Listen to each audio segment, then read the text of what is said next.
Okay. Everybody's in roll 20? Great. Everybody's ready to go back to exactly where we were 2 weeks ago. It's been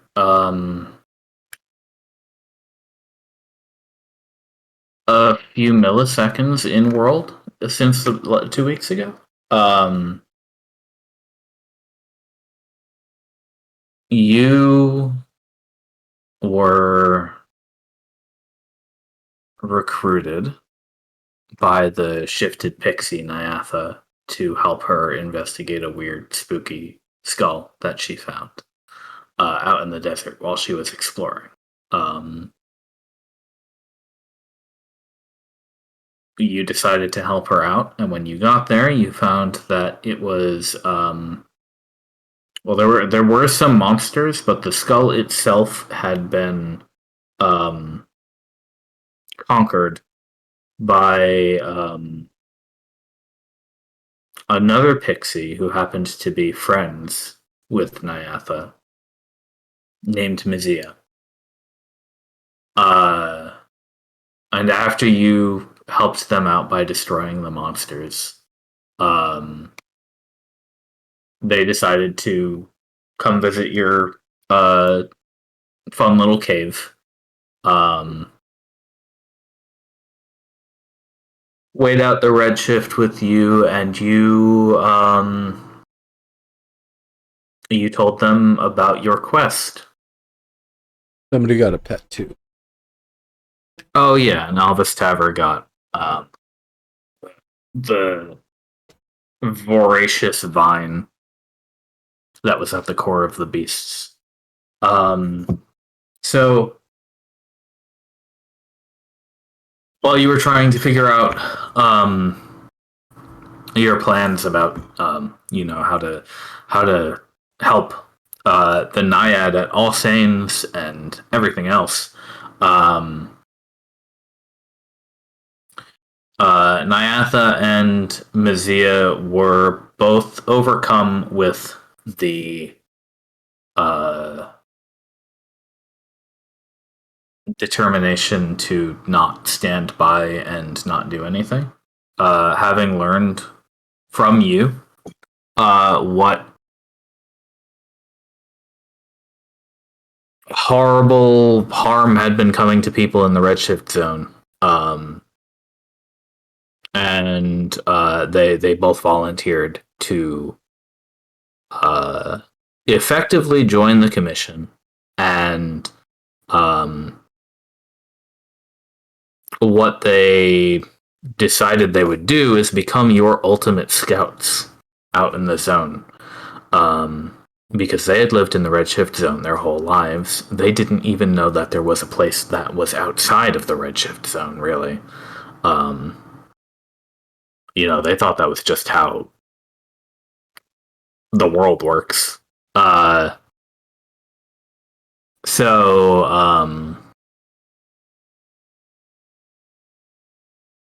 they made their case, and you agreed to take them on and have them pay back the favor that they owed by helping you guys out and joining the team. And uh, they were prepared to fly all the way to Grandmother's Grove, or to Shosei, to pick up past Shosei to Grandmother's Grove to pick up the wand that Grandmother had grown for you. Um, and when Nyatha pierced the Redshift veil, um, worrylessly, she crystallized and shifted completely.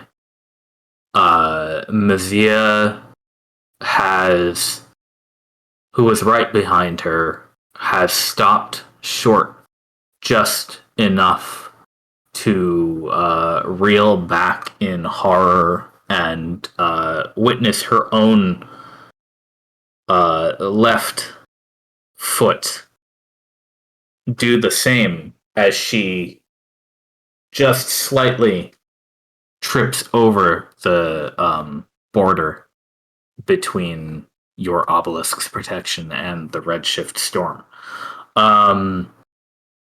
So you have seen this event happen right now. What do you want to do? Well, here's a question. Have I been able to... You said she was floating in midair, right? Nyatha? The crystal frozen pixie is suspended completely still, where she was just So inches into the storm. I'm sure I've played with this a whole bunch.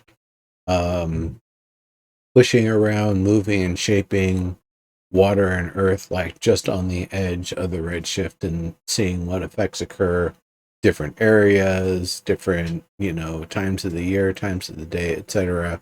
That was probably like some early commission stuff.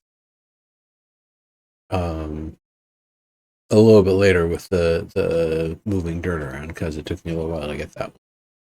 But in doing that, do I know if I can safely put like a well of water or a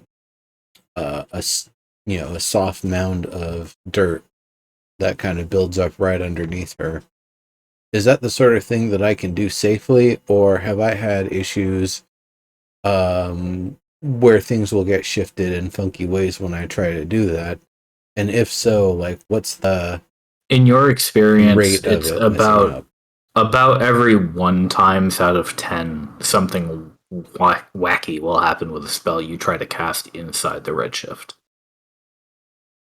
So, Like wacky catastrophic, or what? I said like wacky catastrophic, or just a little different. Never something too catastrophic. I mean, nothing like a mage hand choking you out. That's what I was thinking, was the mage hand. To pluck that crystallized form back inside. I mean, Albus Tavern, you may have seen a mage hand turn around and flip you off once. Actually had one time where it tried to choke me. That was while you were using the unicorn horn. Good point. Yeah, that's true. Yeah. I'm more like, if we can pull her, it's a her? Yeah, both of them. If we can pull her back in, I can try Greater Restoration. Well, we can definitely try things, but I think, as we know from the Brigadier, this is the form she is now. I don't know. I mean, I can solve petrification. Well, I guess the question is she alive in that form or dead? That's a good question. The first thing, though, like, while everybody's trying to figure out what to do, I probably would be trying to accumulate like a mound of soft dirt. So if she somehow loses the just hovering in place that she's at, she'll hopefully fall on something very soft that won't break her delicate crystal features. You walk a few steps down the tunnel and you start casting a spell. And while you are casting a spell, I would probably tell Mazia what I'm doing first. Okay, well, if you walk up and tell her what you're doing, she has fluttered about halfway to the ground and is catching her breath. Shit, I can only do one restoration. Maybe I should do it on her leg, because she's at least still her. Because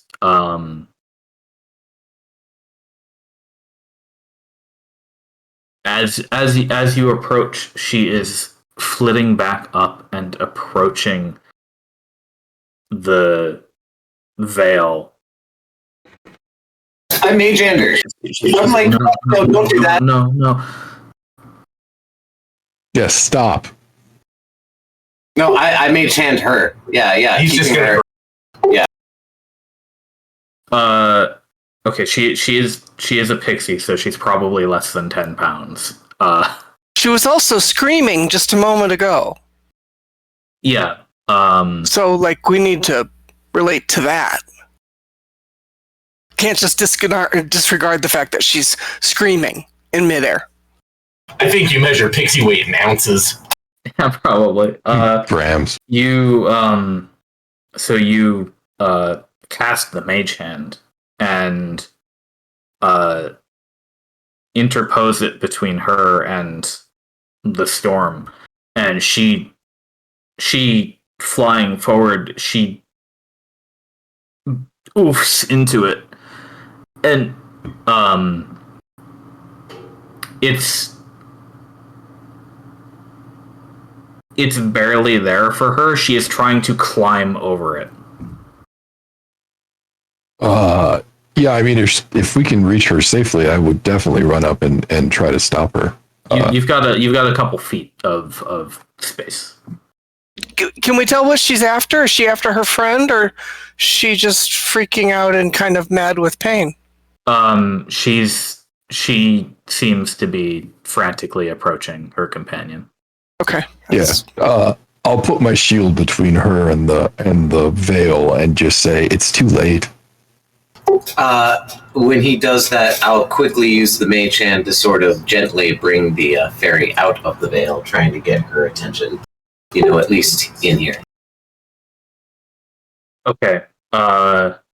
So, yeah. You mean the other one, the crystal? Yeah. Yes. So, Mom, when you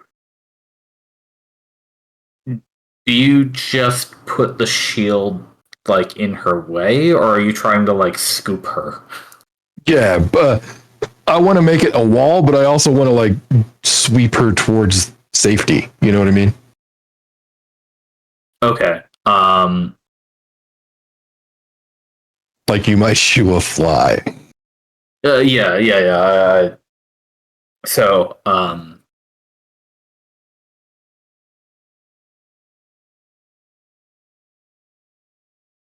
she looks at you, bewildered, eyes completely wild.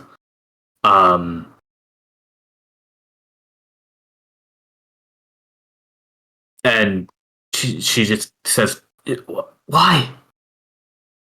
Alvis, you're able to redirect your hand to very gently grasp the crystal and slowly tow it back into the safe area.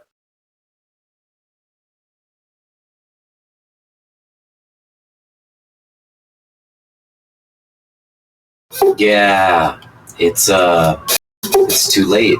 Here she is. We didn't get any sort of rest between last session and this, right? No. Right. You had a few days already. So depending on what you want to do, we can talk about resting. I'm just talking about spell slots. Do you need some? I spent 2 4th level and 1 2nd level spell over our last session, and I'm a spelly sort of guy. Okay, you might need. What we'll probably do is give you the long rest after another day or two. Here, Yeah, totally fine. I was just double checking, just making sure that my pips were in the right pips. So I have 1 greater restoration, and empathically, I would like to, I would try it on the one that might be already all gone, but rationally, I think maybe the one that's still here is the better recipient of that spell.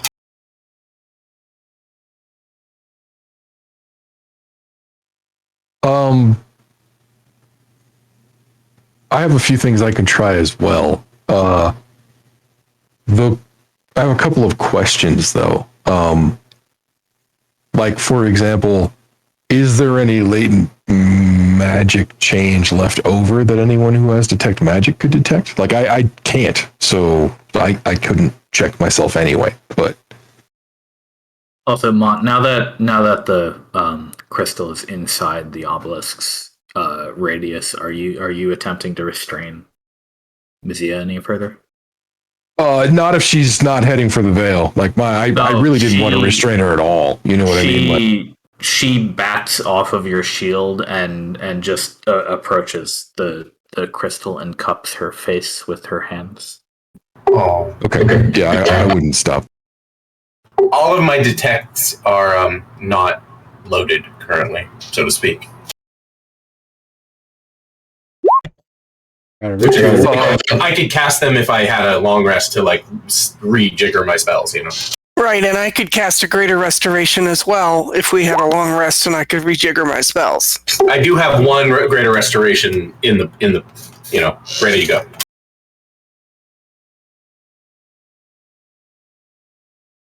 It's the L5 spell I have prepared, in fact. Nyatha's body is not magical. Is there a way for us to tell if she is dead or alive in like sentient crystal form? That is a very good question. Shit, I have one more divination, maybe.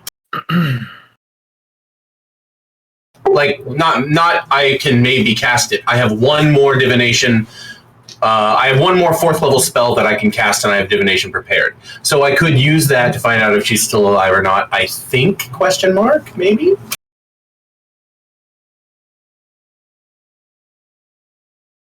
I mean, that's a question you could ask. Would she benefit from my using Spare the Dying? Which, I mean, I have that on off the cuff. Yeah, so just for the context that your characters have implicitly. Damn. Knowledge that you should very have. They've tried like way back.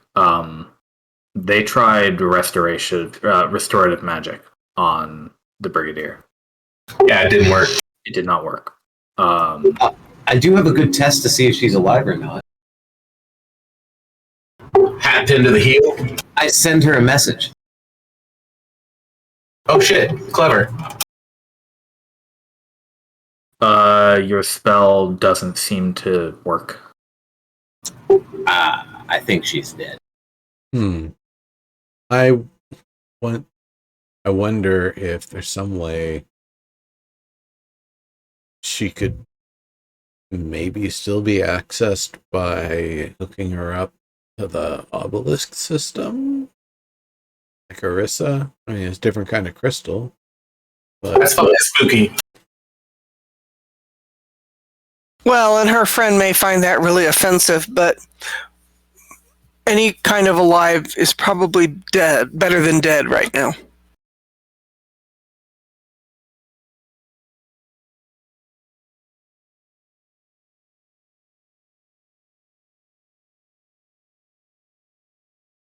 Is Decus still here or not?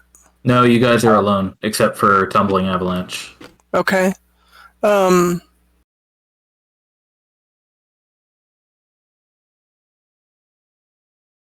we would have to take both of them downstairs and over to the obelisk and see if we can get Orisa and maybe Dex. or otherwise ask grandmother for her advice, because she probably knows Pixies and the Redshift better. Right, but in terms of hooking her up to the obelisk, I think Dex and Dex would know how to do that. I certainly don't. And then failing that, maybe we can ask grandmother for ideas. Mazia looks up and she says, I don't understand. What happened? We barely understand what happened. too, but from my observation, it seems like you guys made a choice. You can fix her, right? You can change her back, right? Do you remember our mom? Well, the one with the arm? She didn't meet her. Ah, Shit. Because she's not that same problem for the rest of her life. I have somebody that you should meet. We don't know. We're not sure what will happen when this Redshift event is finally ended, if it's something that we can bring to an end. She might just, so long as she's still whole and intact, might just spring back to life anew.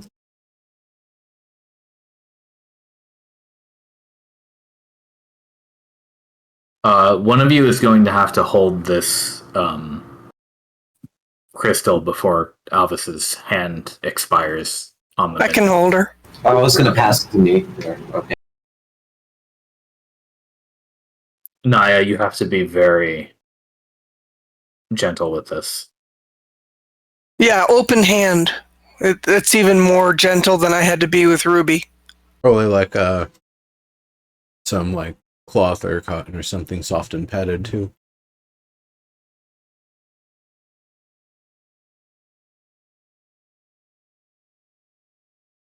I mean, Mon, she is a pixie. Perhaps you can do something similarly with the unicorn horn with her, using her as a focus. Can you use a pixie as a focus? I mean, she's a crystallized pixie now. I guess What a grim but awesome thought. there's a lot of dust there, I suppose. I wonder if it'd be enough to bring her back. Well, we would need a battery. We should take her. We should do what you suggested. We should connect her to the obelisk, but not for the reasons perhaps that you were considering. I was going to say, y'all are freaking me out with that. Wow, yeah. I remember what it felt like to do what we did with that wall. I could try. You can try. You want to? But I know it takes power. You want to roll persuasion right now? Yeah, I kind of do. Can I help him out? No. Okay. Like 200 years ago, I got inspiration that I never used. Could I use that? Sure. Perfect. There for. I can also guidance you. That's not a saving throw. Okay. Well, guidance would work on a skill check, but not for this. Yeah. There's no Okay. prep time happening here. Right. What does inspiration do again? It just lets you roll with advantage, Perfect. and then you expend it. Yeah, perfect. Okay.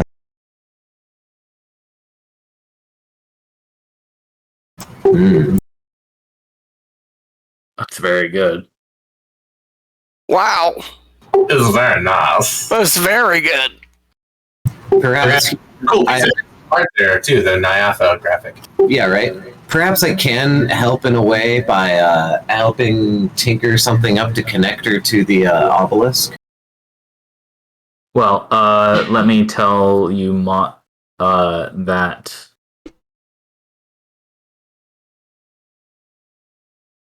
you very, very much believe what you're thinking, or perhaps saying out loud. You think Mazia might believe you too. Nyatha doesn't change. Damn. Well, it's like you said, you need an actual battery, though. Like, perhaps what you said is absolutely true, but, like, we didn't connect her to the obelisk. Yeah, but I didn't feel anything at all, right? I mean, Like- You're not You going were to. attempting to force that, right? Yeah, I assume was you felt something. basically attempting to define reality. But you felt as much as you could, but nothing changed. Yeah. I'm saying last time you had an actual focus, like a connection by itself, right? This needs to be connected to something powerful, like the obelisk, like a focus, a battery. That's Yeah, why we I need don't to think- call for help for this one. Yeah, I don't think I can do it myself. I think you got the chemistry right, if you know what I'm saying. It's just you lack the catalyst to actually get it going. I think those are the right words. I think I agree. Downstairs, then? Yeah, I mean, if nobody stops me, I would definitely head that way. Substance that increases the rate of a chemical reaction without itself undergoing any permanent chemical change. Accelerant. Yeah. Yeah, that's an accelerant. I was thinking he doesn't have a focus. The horn itself was both a focus and an accelerant in a way. Well, yeah, remember also that the horn was one piece of, like, there was also literally a battery. Right, that was exactly. There was a battery that was like a little obelisk attached to the horn, which was used as a focus to do the magic that was also used. Like, honestly, if I don't want this to be meta, but if the fairy confirms her belief as well, I think that is a hint that you're on the right direction, that you're doing the formula right. You just don't have the power, the oomph, the mojo. You need a battery to power your mojo. You need a Cuban citrus sauce with lots of garlic. Right. Well, the only battery we have is the obelisk itself, and I don't know that we can risk trying to use it while the redshift is still happening. No, I'm pretty sure we have a couple of backup batteries we've got stashed here. Yeah, you've got a crate full of batteries that'll last you about 2 months. So we would have to get permission from the powers that be, of course, and also guidance. I also think we might have to do this together. Likely so.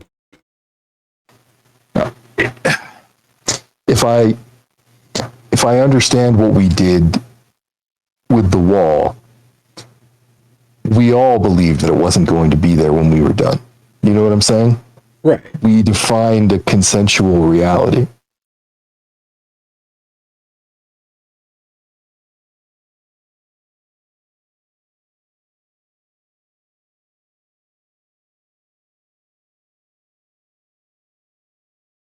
Yeah. But also, you yeah. did have to get all the way up to it and hit it with the focus and the apparatus. Right, we needed some way to channel all of that into the thing we needed to change.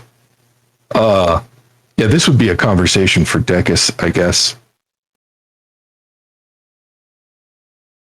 All right. You want to call up Shazak? Yeah. I'll also turn and point at our other foot, and I'll say, "Does that hurt? Are you okay?"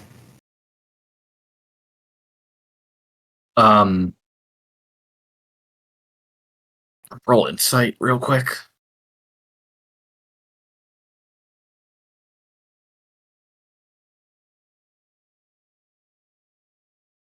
Yeah.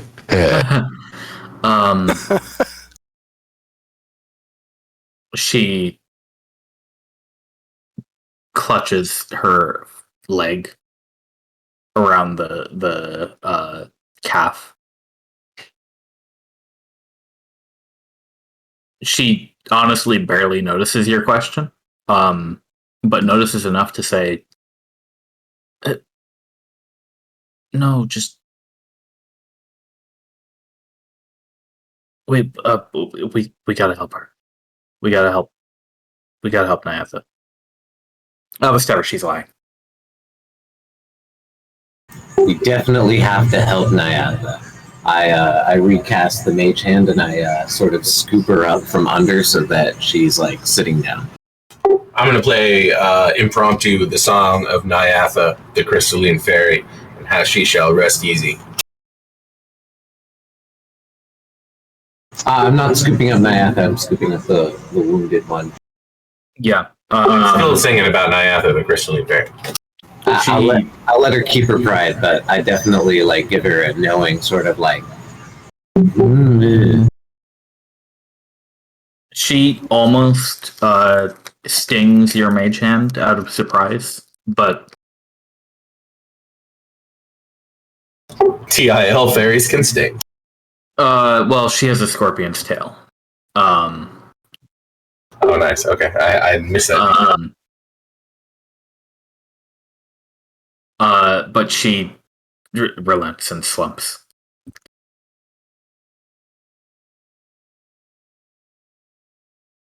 So you carry her downstairs? Yep. I'm riding Keen still habitually, so I'll put her like in some like crutch or something on Keen's head.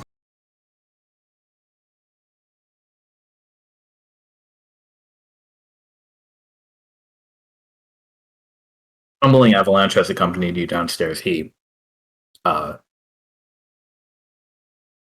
noticed the commotion and isn't really able to offer anything useful to you, but is sort of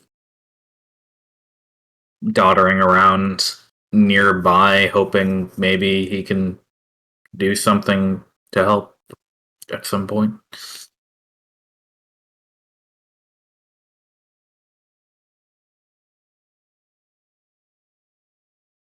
You're at the obelisk. We probably want to start calling people up then.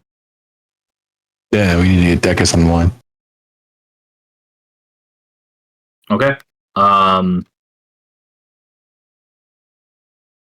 You reach out to Jose, and you get Captain Van. Nice. Oh, hey everybody. How's it going?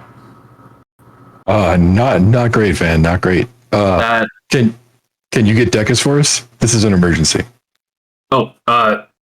Yeah.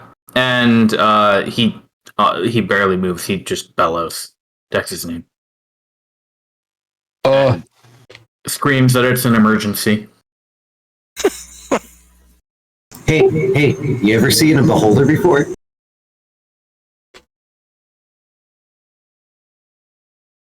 She's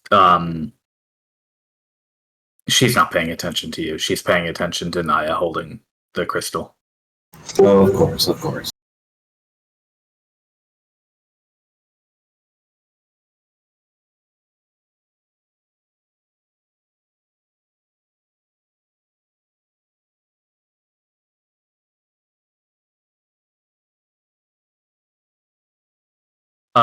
Dex hurries into view. There are graphite smudges on his face somehow. Is everything okay? Sleeping at his desk. Yeah, no. We have a problem. Our fairy friends walked through the Redshift barrier, and and one of them has been transformed completely. Crystallize. KIA. Amber. Blue scented. I want to try to do what we did with the wall and Jose, but I don't know that we can do that with what we have here, so we're asking for your help. He Fill him in on the details, yeah. He says, I was under the impression that she was relatively inoculated. They were.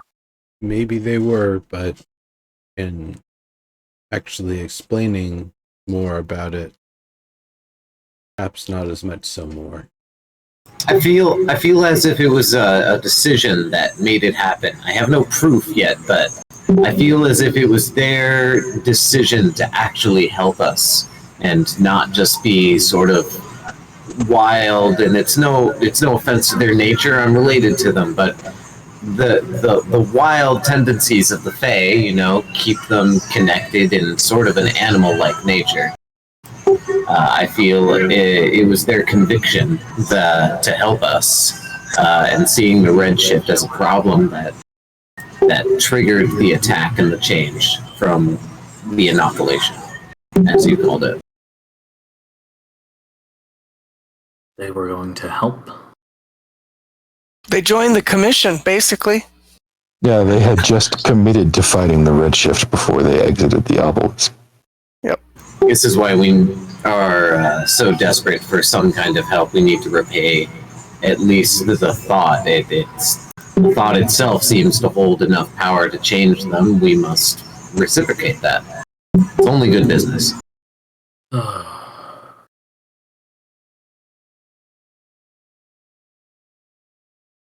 Oh no, I'm sorry. I should have thought of that.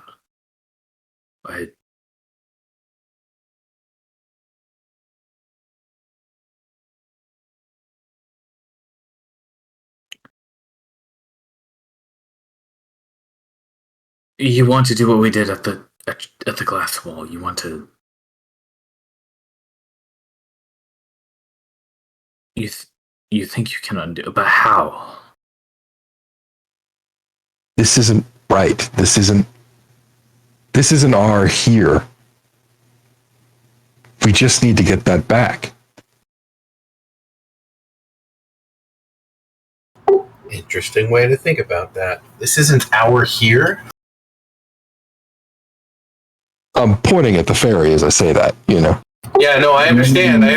You did mind warping elf. Well, he's the one that did it, that held it. I know. He's the one that knows better than any of us what that mindset truly is in order to accomplish it. I've heard his theories about asserting the reality. Yeah, but hearing it and doing it are two different things. Yep. He knows in his soul and in his toes and in his bones what is necessary. What does your elf will see? Right. The only person who's been able to do anything like that with any kind of consistency is grandmother. And you once. But I don't think I have the power to do it alone. I tried. I felt like I felt like I did it right, but nothing changed.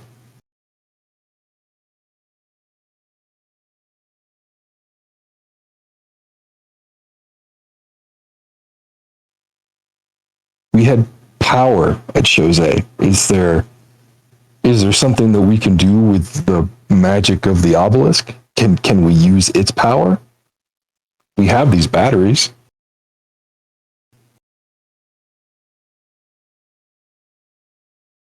with the horn gone, the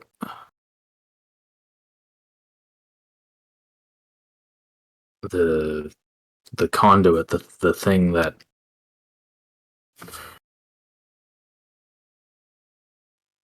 We have Nyatha herself. the thing that let you hold the Redshift in your own hand and turn it back on itself. Without that,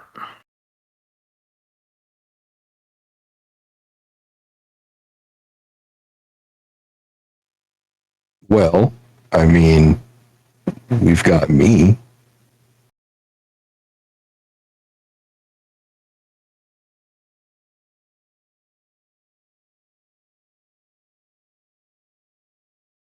Yeah, the whole lot of us are gonna, I guess, attempt to be a sort of conduit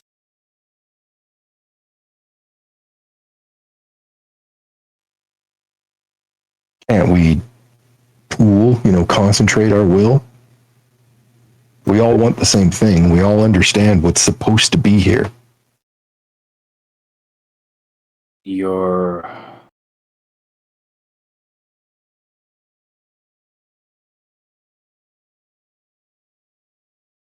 If it weren't for the fact that a catastrophic failure would kill all of us and destroy the obelisk here, I would suggest trying to use it to help us as a focus. Yeah, we already touched on that for a second, then kind of glanced off real quickly. Yeah. I understand what you're feeling very well right now. We've been in the Redshift zone for a long time. I need you to take just a step back for a moment and fully think about what you're saying. To attempting to simply decide that something is not true. Oh, I have a song. I have a song prepared, and it goes, "Does anybody here remember Nyatha the Fair?" And then I start picking on my, or actually playing my flute, 'cause it's flute, so I can't sing. Toodly toodly too, toodly too.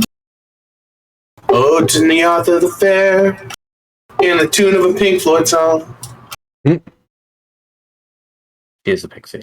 Fairies. Fine, Pixie. Yeah, sorry. No, you're good.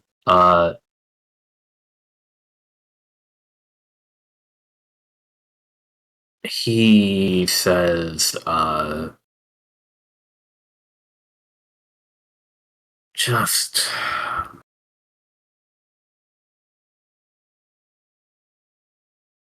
holding hands and trying to spit all of your mana into a something is, I mean, it's not that people haven't tried that sort of thing before. I want you to understand that.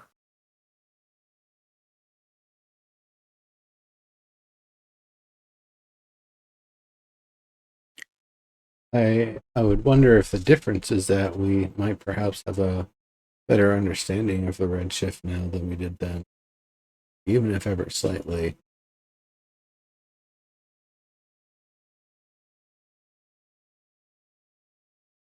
That's not what I mean. I mean, because we clearly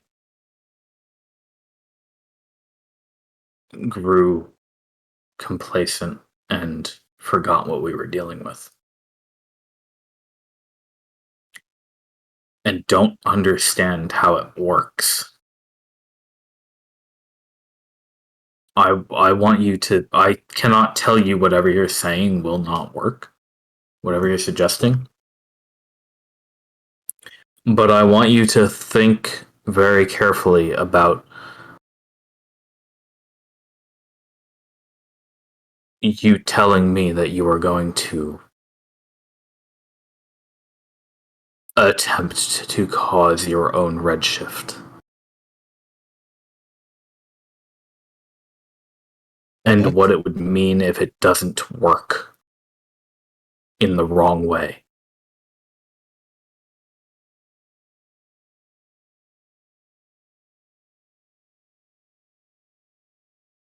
Take a breath for a moment.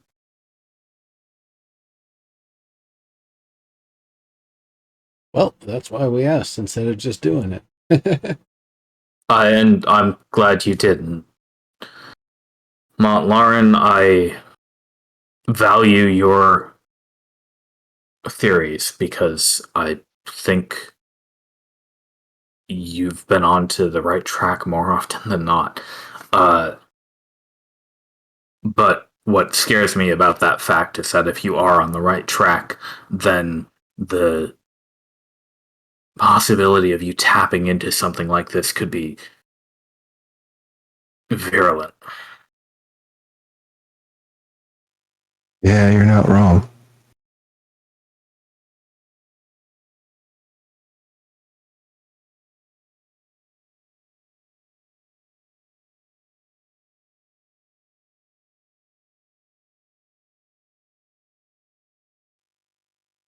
It feels unacceptable to let this pass. I know.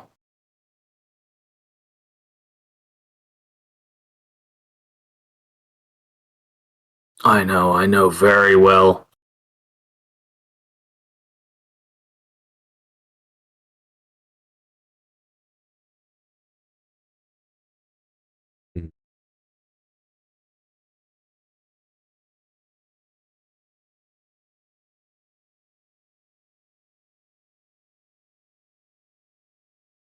I suppose we should ask grandmother how far shifted someone or something can be and still be restored, or if in her experience this is now the point of no return.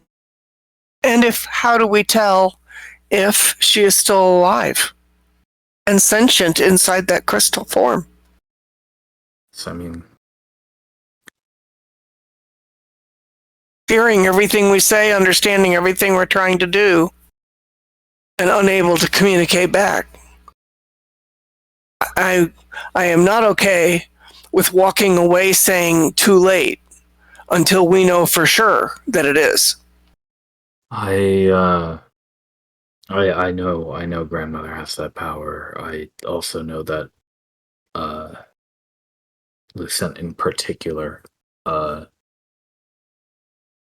does not wish her to use it ever again if it can be avoided. But Yes, that's true. I nonetheless get the feeling that you'd probably like to talk to her about it anyway. I think we need some advice. And the answer may be that no one can give us that except grandmother. But it is very risky for grandmother to do that anymore. And with a fully redshifted being like this, not just a piece of it or a part of it, but with a fully redshifted being like this, it may not be possible, or it may take too much. That's precisely what I want to know, is if somebody who is fully crystallized or fully changed to another state, could they still be restored? Not that we're asking her to do it, but has she been able to?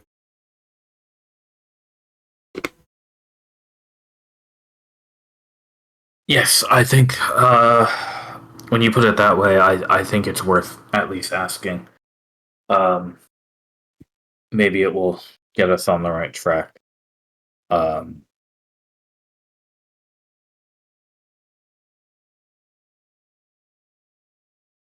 right. He turns and he says, "Van, you had better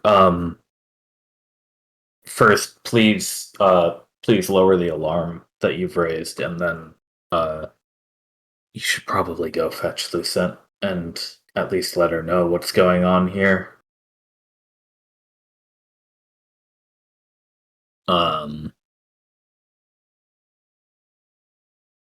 She can commiserate with somebody too. We have a survivor.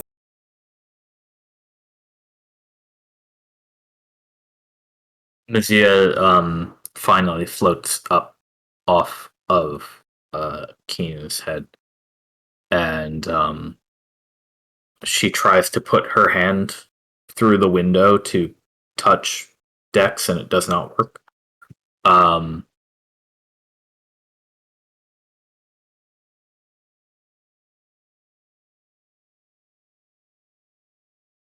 And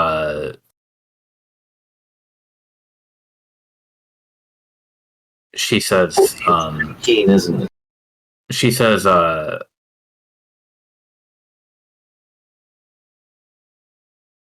tell me where I have to bring her to heal her.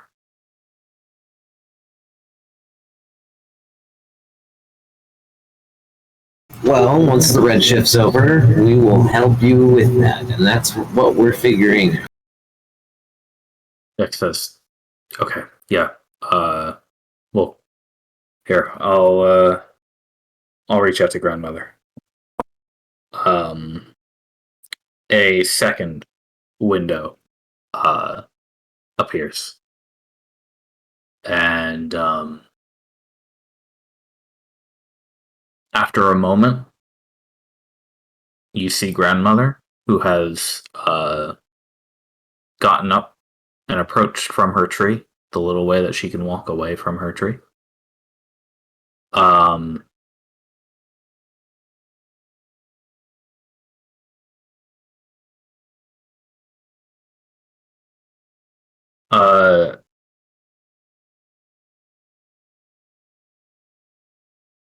She says,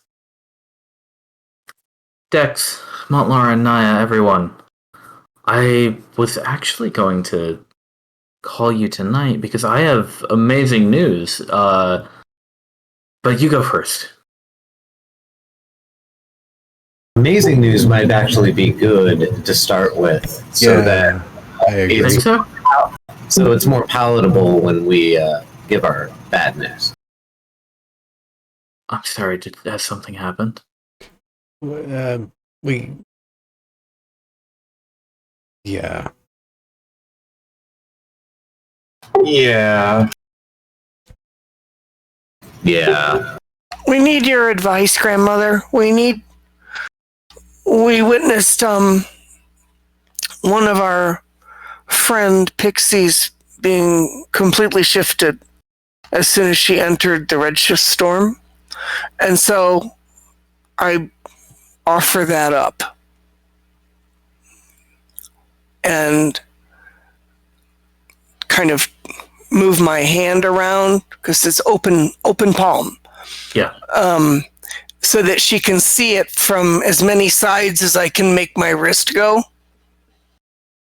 And say, this is our pixie friend who just joined the commission to help with the Redshift.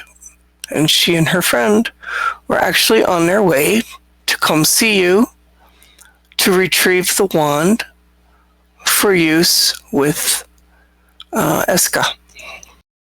And as soon as she stepped outside the barrier, this is what happened. So we need advice, and we have several questions. Mithia says to grandmother, you're the one who can fix it, right?"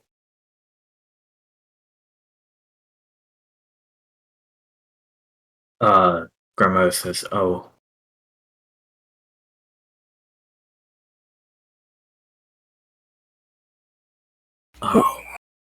We're not asking you to fix it. But we are asking for some advice. From your vast experience, we have a couple of questions. Somebody else want to step forward, or you want me to keep going?" well, go ahead and ask for now. At least I'll answer. And dear, I'm sorry. I promise I'll help however I can. Okay, so our first question, it's my first question, maybe not somebody else's, but my first question is, how do we ascertain if a full Redshift transformation like this has left our friend alive inside this form or not? Is there a way to ascertain the truth of that? Because before we do anything else, we need to know if she's alive and sentient in this form. Yeah, is it worth our time? Well, I wasn't going to be that fucking blunt. Well, but it's like, before we do anything else, we need to know if she is dead or alive. And I was trying to avoid saying dead in front of Messiah. right, maybe she's... Hello? A little tact and diplomacy.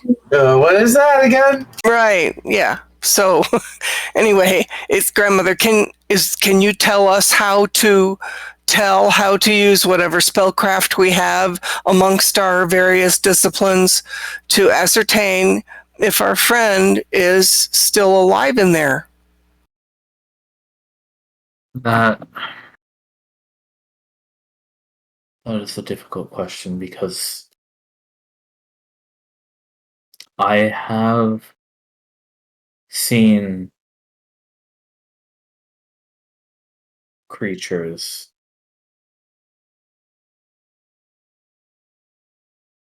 unable to move due to shifting. And I've healed them. That's what I thought. I've seen creatures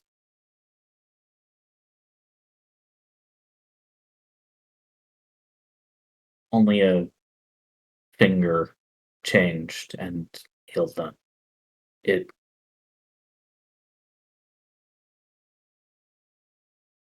It's never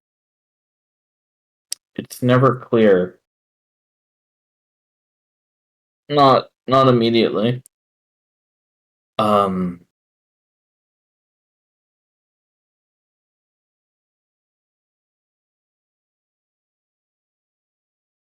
I couldn't really tell you how I do it.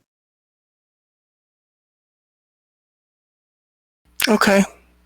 I have reviewed my various skills from being a druid, and there are some that could assist in that kind of effort, but there are none that are directly there's only one or two that are directly telepathic. And I'm guessing that that's probably what we need to do to try to make a connection.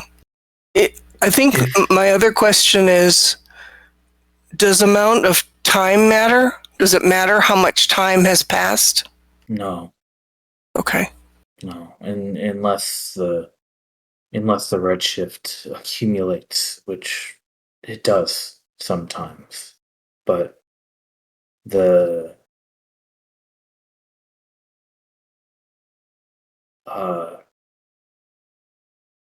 amount of corruption does not grow over time, not by itself. Or the solidity of the corruption? It doesn't change either? That's a good way of putting it. If I could see her here, not from far away. Right. I would be able to help more than from here. Well, I don't want to break the Brigadier's hopes and instructions either. So it gets us going. You know, Alvastaver has a good question. How long can pixies go without food and water? Only a day.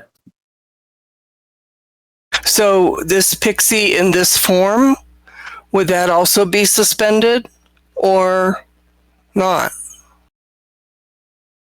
Do we know?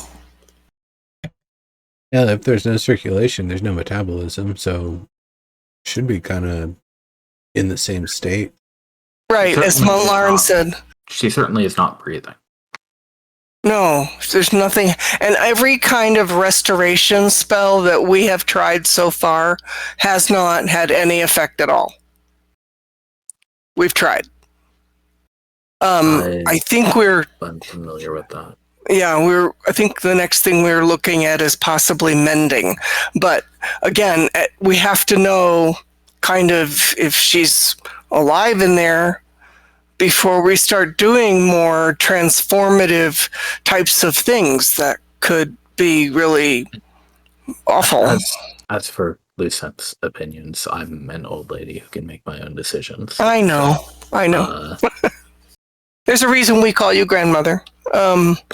But I also don't want you to um, use up the precious life essence that you have. I'm also a Too little much worried too fast. I'm just worried about you touching the crystalline remains of this shifted thing. Like, is it icky? Yeah, I mean, there's plenty of corruption in the world. In this world, so I'm a little loath to expose you to any more of it than you already are. Yeah, I that's would it. want to advise that you will see when you see her up close, she has additional eyes, additional wings, additional features, symmetrical, and she seemed to really enjoy them.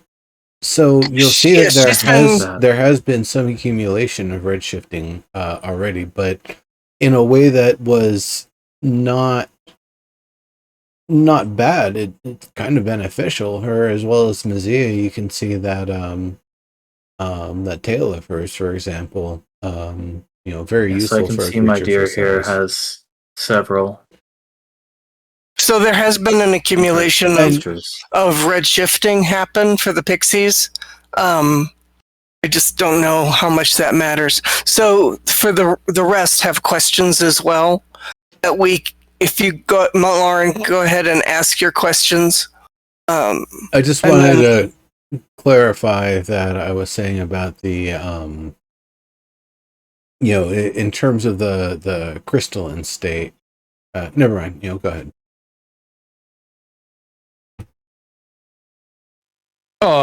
Actually, I mean, if we're going to take Neatha to grandmother, then I can reserve my questions until we're there.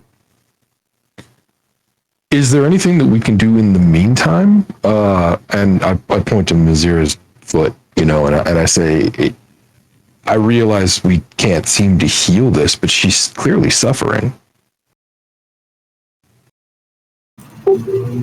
I like whispered that to you or something. Give her whatever comfort you can and hurry over. Okay? Okay. Yeah.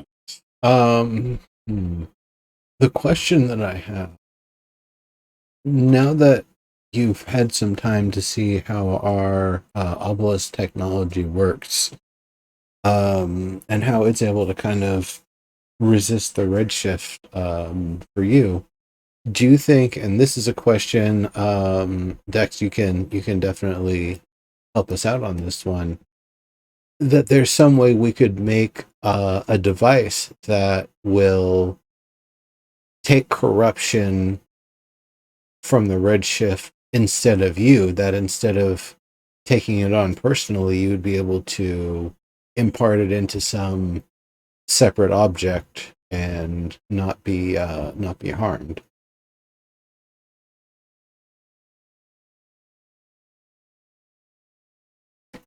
Not sure. It would have to be.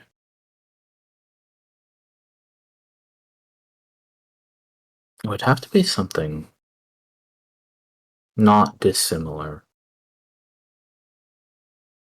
Well, a tree draws the toxins out of the earth through its roots. You understand? It contains and collects whatever is in the ground.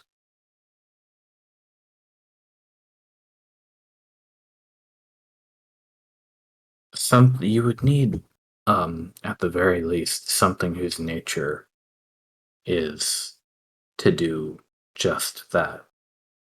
That's what I believe, anyway.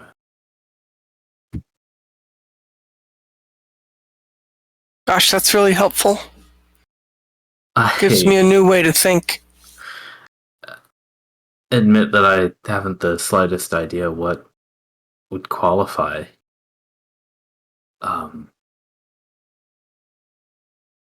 But if you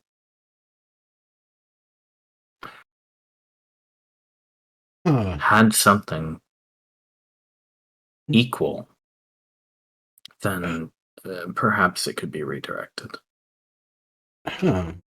Next, I wonder, do you know if you were to try to invert the direction of an obelisk or something even of a smaller scale and design, would you be able to make it take in the red shifting energy and effects instead not of quite so simple as putting a negative sign on the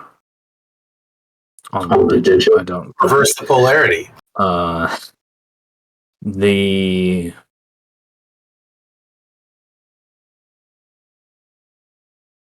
The obelisks are not containers, but the idea of a container, grandmother, would the container need to? Let me put it this way. What do you think about when you heal creatures? She says, "Oh, I think I understand. I wish very deeply to heal them.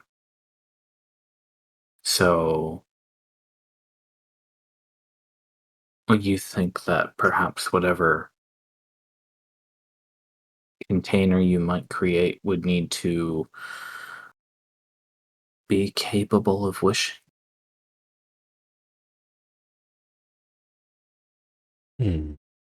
Well, we've already run into one of those.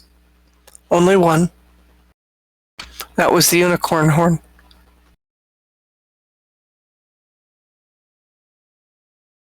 Wondering if there's some way to... That's less a container, that more of a needle. Right. Wonder but if it was there's capable of wish. some sort of way to extend your abilities and have it like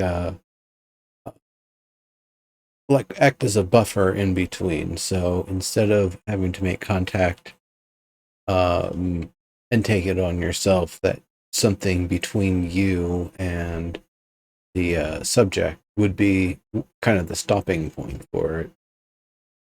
I would imagine maybe some combination of living sort of materials. Perhaps I don't know if a sample ever made it to you, but we had come across some coral and starfish and stuff that acted as if it was underwater, but it was in fact above in the air.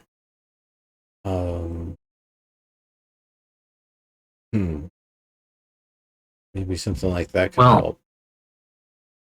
If you are able to find some container with a sense of purpose, and it does work, then I suppose I'd finally be able to convince Lucette to let me heal her. This would definitely be a good trial for a device of that sort.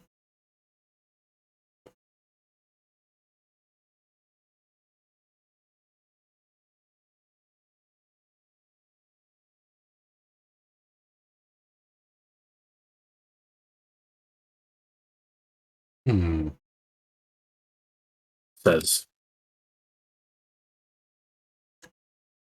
sounds like he says it almost sounds like we'd need some kind of creature, or maybe something like the proxies, but I doubt it would be a good idea to literally use one of the proxies for something like that. No, but if we understood how to create a proxy of a proxy of a proxy, for example, maybe we could use that as a container. Like what we were seeing at, what's the name of it? Gemery, thank you.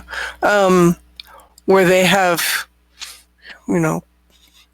copies of proxies, clones of whatever the word is, where you could make another one and have it be the container.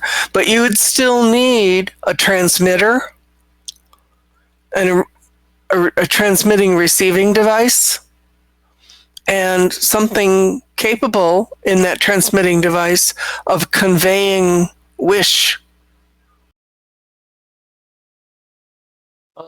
My mother says this is the sort of thing that you men with books like to talk about.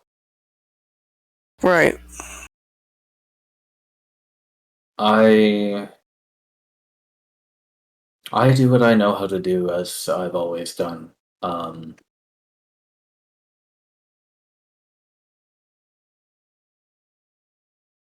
Perhaps that means I can't be as much of a help as I'd like, and I apologize for that.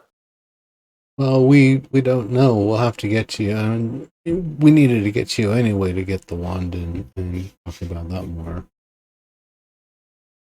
Ah, yes, I was hoping to get that sent your way by one of your companions. But if you wish to come get it, then that may be best. Might take a little while.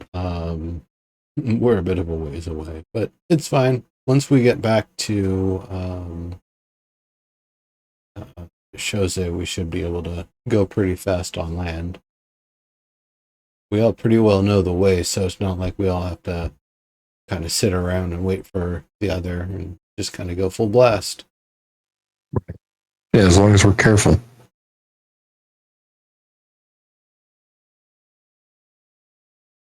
Very good, then. I will. I'll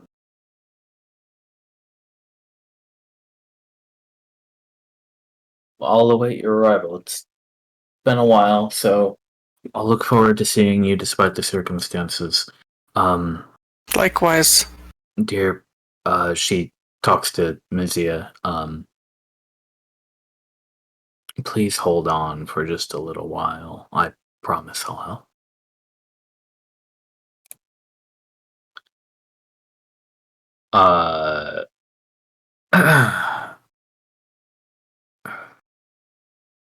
Dex says, well, alright, if you're coming back to Chose, that's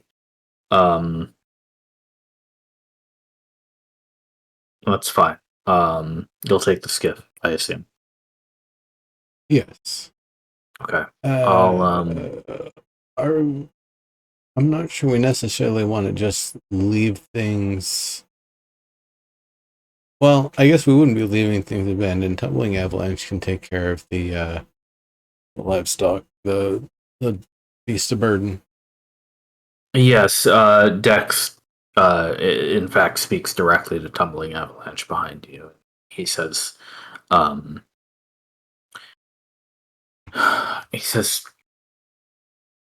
considering the circumstances, my friend, do you think you'd be able to keep a steady guard here for us? And Tumbling Avalanche says, absolutely, and I will take care of my friends, the goats, very well for you. Never fear. They will be safe with me, and I will remain awake and alert until you return. Thank you. We really appreciate it. Dex says, I'll probably also have Arisa hang out at that location. At least check in regularly. She can help keep an eye out for anything unusual while there's nobody there. So I think your situation is a little bit more urgent, so don't worry too much about it.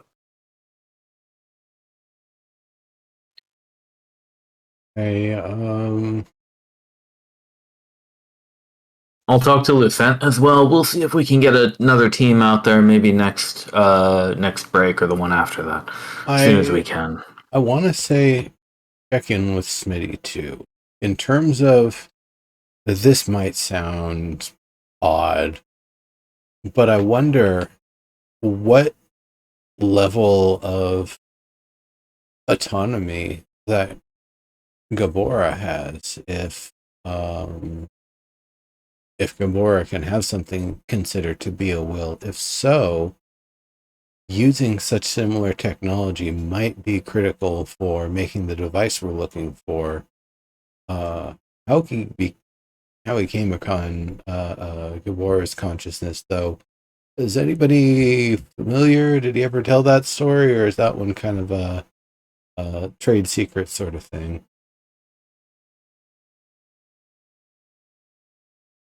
I understand it as a situation somewhat similar to Avestaver's Keen. So there was some sort of entity that had some connection to him that is in that, but has its own agency. In a way, I think so. He is, as you said, a tad bit secretive. Oh, you might not need to tell us how he makes the thing if it works, but we would definitely appreciate his help on this one. I'll go have a chat with him. That idea may be valid, although if we need to stick my or your familiar inside a box and then commit them to being redshifted, we'll think about it. Oh, well, that's a great idea. I'm going to write that down.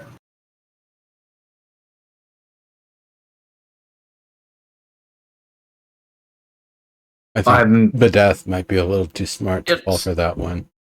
An idea. I'm not sure I would call it necessarily great, but I suppose it's the closest thing I can think of to that container concept. I think I might have some strings I could pull. I want to see if I can get some interest in some higher powers. All right, I'll let you do your thing there. You've all given me some ideas.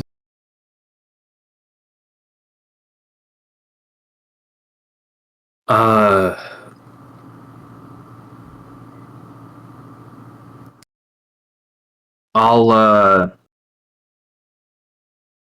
go brief Lucent on this whole business. Sounds like you all know what your plan is. I'll plan to see you at Shothe in a little bit. Grandmother, in all this, I might have missed it. Did you ever tell us the good news? Oh gosh, I'm sorry. I almost completely forgot. They're right over there. Even. Yes. Well.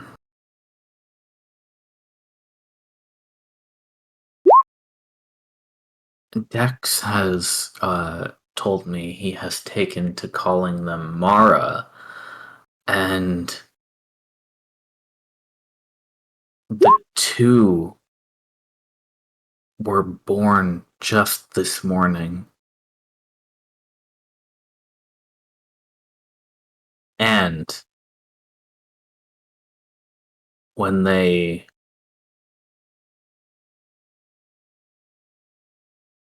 exited the pods, I suppose I would call them,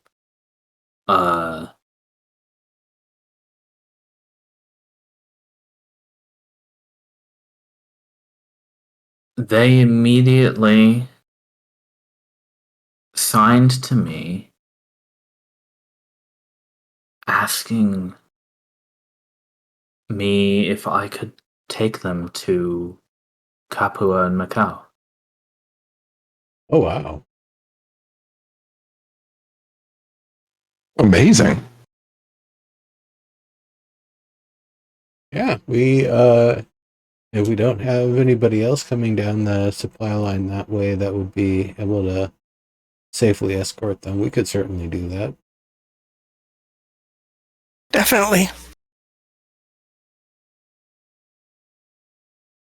I was in fact going to before everything else, ask your opinion on that. So, Jose is relatively safe. Captain Vantherix does not leave there, and a beholder plus the rest of the commission and ballistas and everything else is a pretty formidable defense. So I I would know say that they're very pretty well. safe. I trust your work at the city completely, and I know that Capo and Macau are very happy there. So,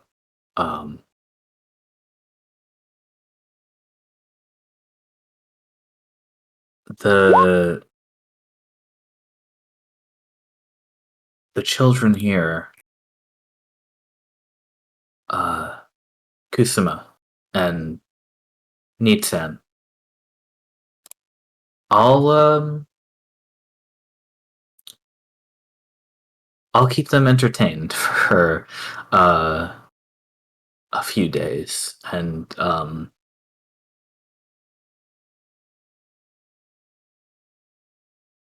well, I'll you can look forward to meeting them again, despite everything else. Yeah, let's try to keep them away from the red cap too.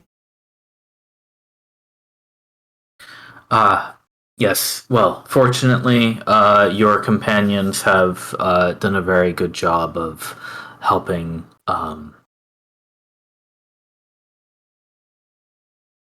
put up some fences around the grove. That's a great I idea. admit I haven't really had such a lively place and ever really. But as long as they don't run off into the woods and they they do seem much more about themselves than Capua did when they were born. So I don't think we have anything to worry about on that front. But I have made sure to instruct them that they aren't to wander off, especially during the Redshift. And I have recruited a few of the other children to, hypnotize them should they attempt the. But Well, yeah, no such need has come up yet. That was kind of the worry last time, is that they your little family of assistants there kind of scared them off when they first came through. So now that they have a little experience on what it's like to have a couple of them come through, it's, I'm sure, a lot less new to them. The excitement is perhaps diminished, and certainly the need for curiosity.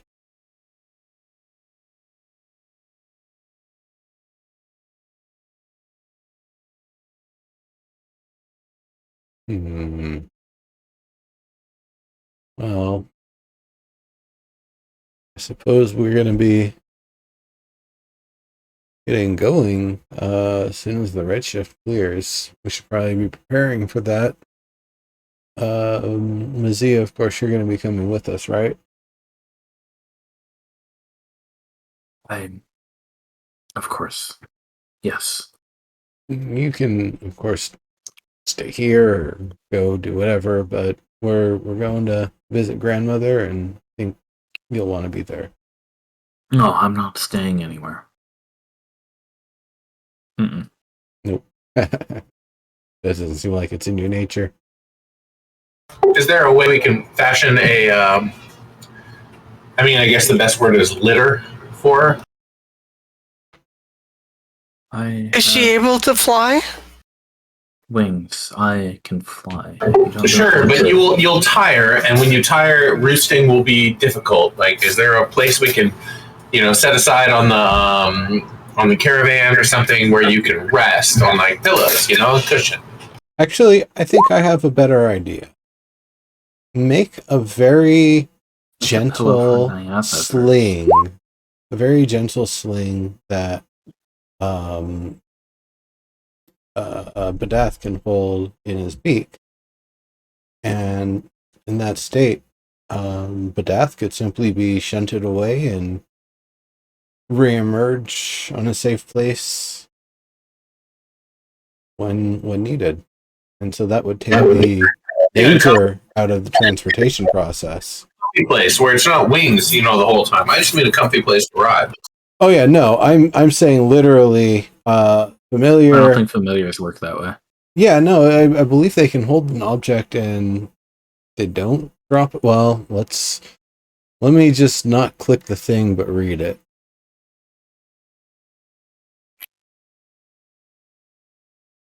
Find familiar.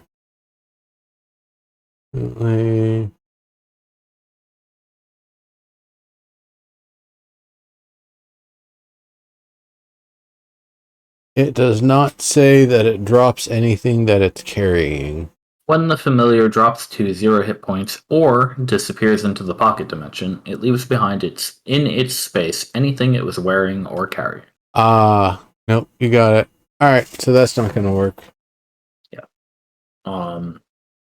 But she says, no, you're right. I can.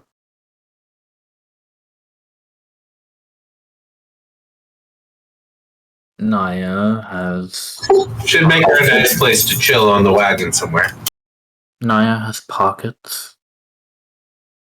Yeah, I'm worried about crushing everything that's crystallized, like a wing or something. I don't want to crush anything. Cut away like half of a bird cage. Like take a bird cage.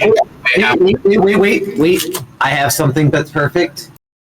I have an empty cage Oh, for your canary? for my canary that I have not yet replaced because I have not seen Maisie yet. Didn't you will it fit? Didn't you put Cut away a piece of that so that it's open and not an actual. What is Sir trying to say? Didn't you put the vine inside that? Oh yeah, I did. No, good point. Thank you. I don't have that anymore. It's Seymour's rabbit watering lead. It's the thing containing him. It's part of the harness. Yeah, the harness. Seymour's rabbit skin watering lead. The rabbit skin is like tightened into the harness, and it has little tiny holes I poked into it so that it would perspirate some water. Though Seymour doesn't seem to know how to drink from it yet. Well, maybe I can weave together some kind of a basket, or a cage is a good idea, but something that is stable enough that it won't crush, but also soft enough that it won't crush. And then I'd be happy to carry it. But we have plants in the cave, and so during the rest of our downtime, I can be looking to fashion a basket. Okay. Got it. That's a good idea. Cage. There we go.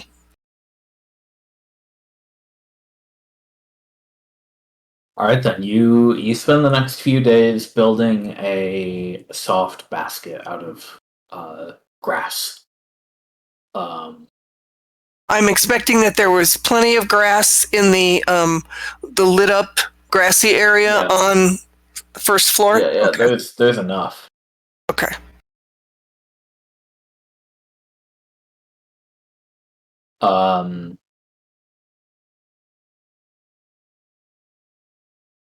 Nyatha sits on your shoulder when she is not. Or sorry, Mazia sits on your shoulder when she is not sitting next to Nyatha. Okay. Do I have something to hang the cage from that Naya could wear, like, I don't know, on her wrist or something? You have ropes and things. Okay. I do have rope, but I'm looking at the cage being relatively fragile. Yeah, wrist is probably a bad place. You move your hands a lot. Well, if I can set it down somewhere, okay. But I don't want it jostling from the bottom might be workable, but I'm a little worried about it. It needs to hang freely. I hear you. So that it doesn't bump things.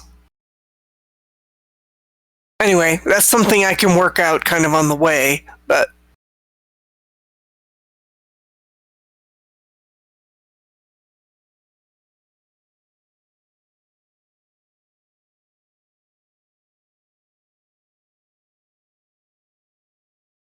Okay, Montlarin.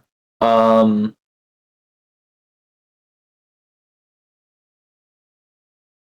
everybody except Montlarin go ahead and click the long rest button?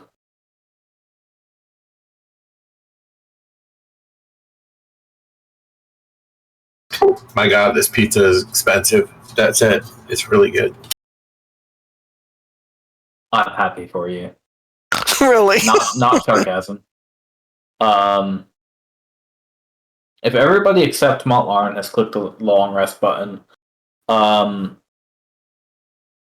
Mont, can you very kindly tell me what your intimidation are you able to do you like have intimidation? Just a question. Yeah. Oh, I'm not proficient. I'm more of a persuasion guy, but I absolutely do have intimidation. Can you roll intimidation with advantage for me? Did I hear you right? We all got long rest? Yes. Sweet. See what I mean? I'm more of a persuasion guy. Right. I tell you, brother, I am schooled in the arts of pugilism.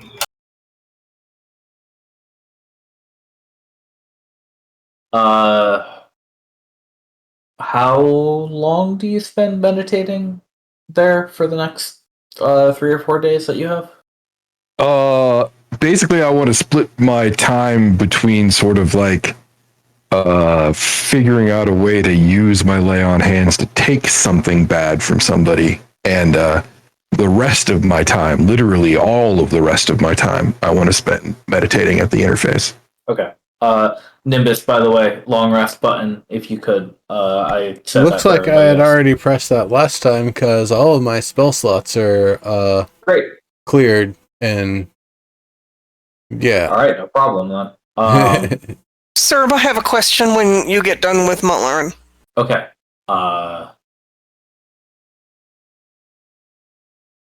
You meditate on rejection.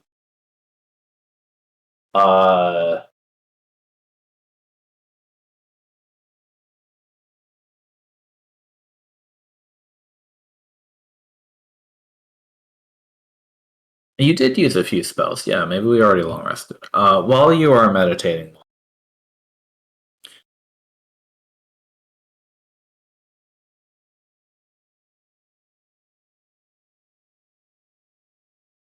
you see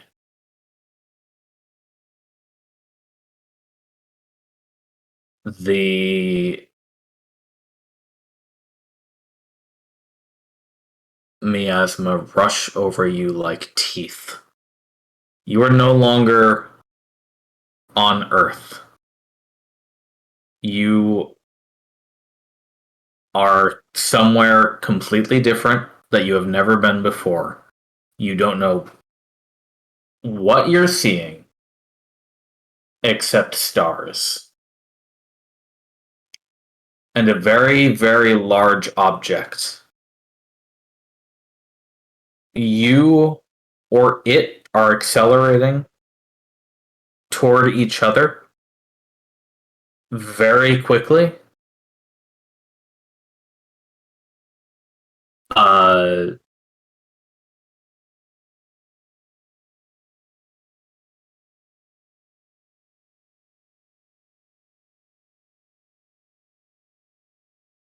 You realize you are being clasped by probably 100 hands that are pulling you toward something.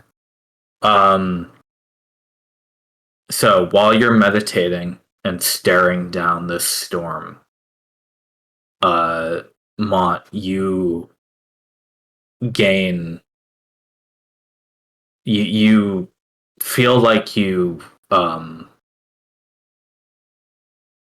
a very clear understanding of what would happen if you were to get up and enter that wall right now.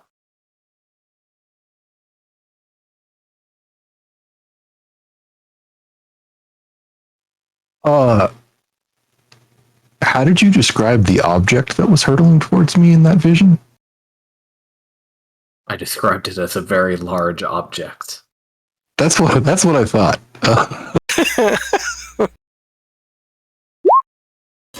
Duh.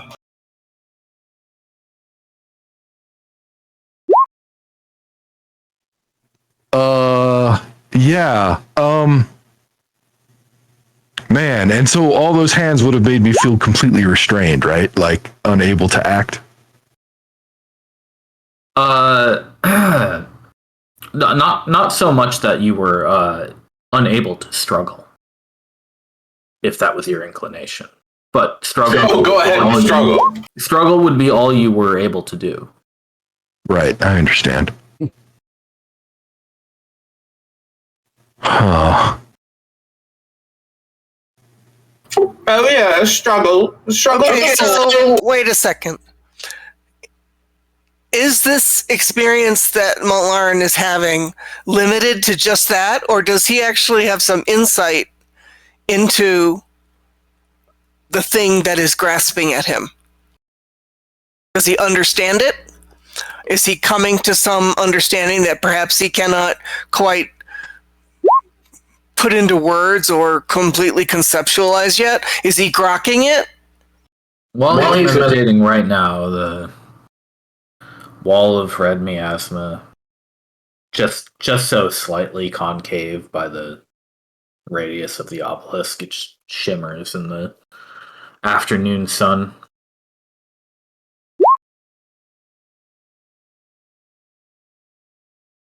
Small Lauren stares it down.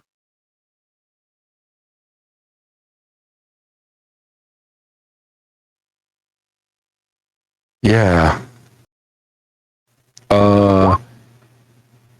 I'm not gonna lie. I want to go to there. But I don't think I'm going to. I was working on a song. That goes, red fog opens up your mind, opens up your possibilities, makes you something. What? Yeah. I'm not done yet.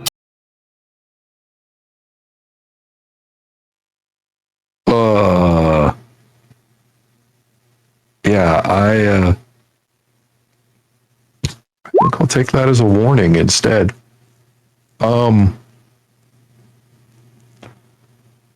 the vision, I would definitely struggle. But I mean, obviously, I would be unsuccessful. So how does that conclude? It's a piece of information that you know it will happen if you enter.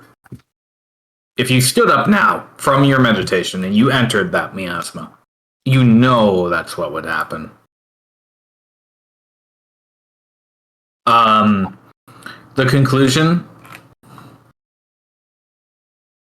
There's not a conclusion because it hasn't happened yet. Right. So it's just that insight. Well, the elves are spooky. I have more questions, sir. In terms of, is the experience just the experience? Like, for example, if you have a dream that is like that experience, you might wake up in a sweat, breathing hard, because something about that is really kind of terrifying, and no, I don't think I'm going to go ahead and do that.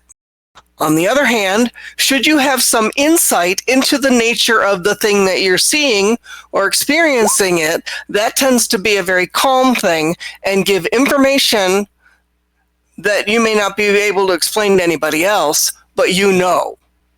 So which of those things happened? I think the vibe is up to Montlarin. Okay.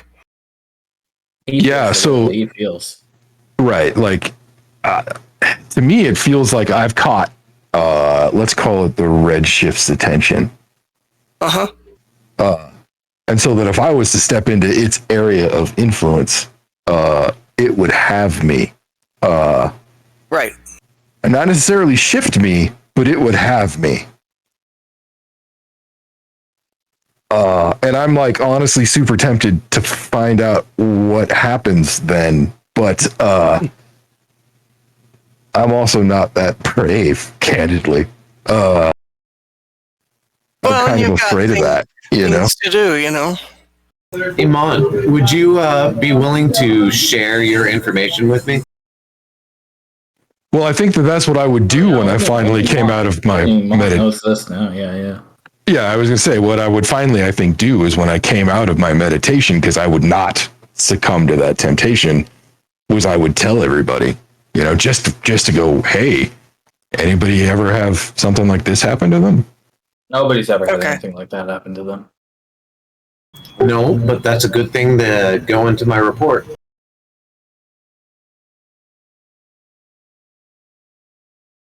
I mean, I maybe would even consult Decus, you know, and just ask if given what we've heard about, you know, the artifact that we saw in the past in Jose, or I mean in Alsanes, and you know, and the Redshift and what we did with the wall at Jose, if he kind of concurs with my assessment of what I saw, you know.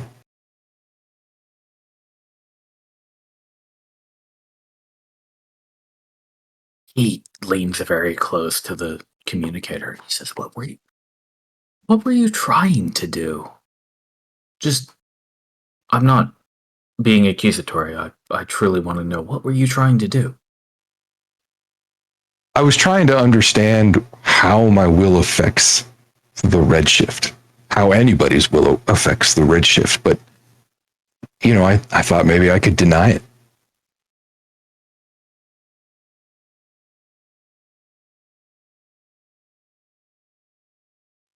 Be my own obelisk, so to speak. Ugh. As a gnome, I've always wished I could be my own obelisk. I want you to know that this old man's had a very upset stomach for the past few days, and I think I know why.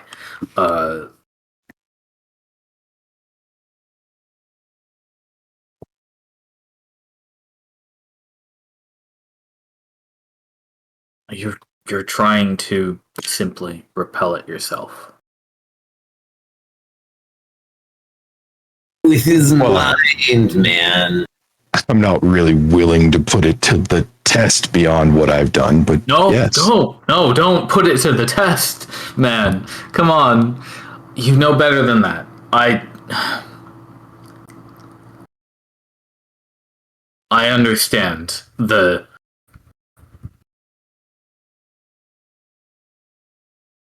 need to know.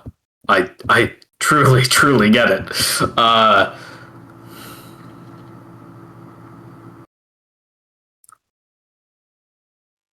And it did react.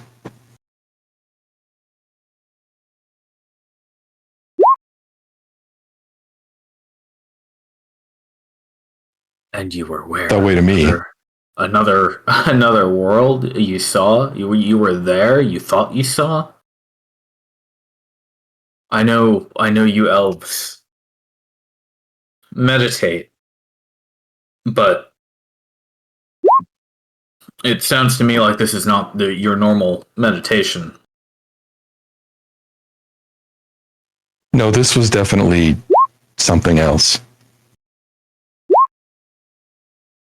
Maybe it was simply another way of looking at what was happening.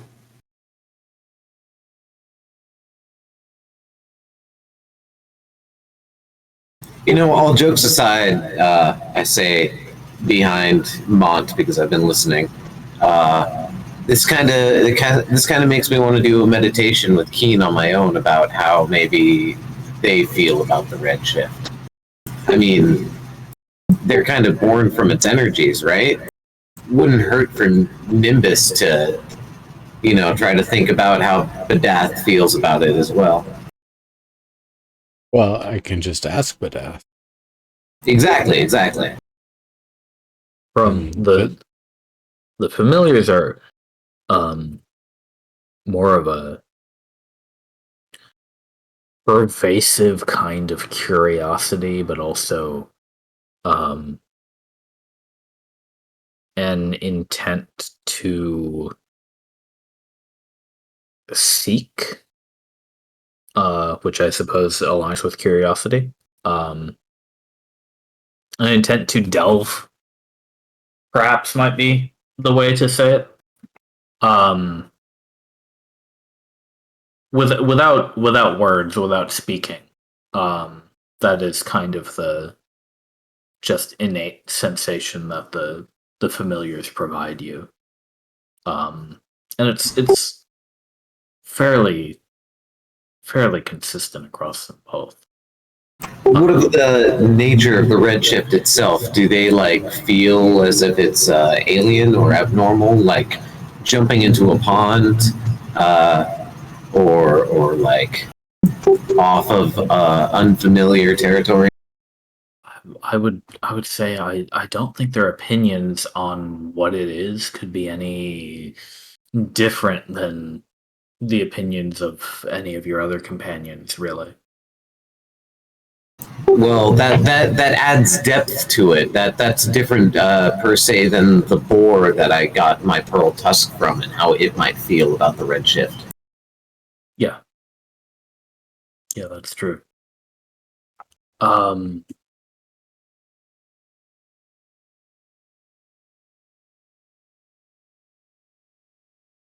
See, because that boar establishes, at least in my head, a fine line. One that these pixies apparently crossed. That fine line being acting within your nature and perhaps just living with the Redshift versus attentively thinking about the Redshift as a thing. So then, Dex says, that would mean between all of us, Montlaurent, you,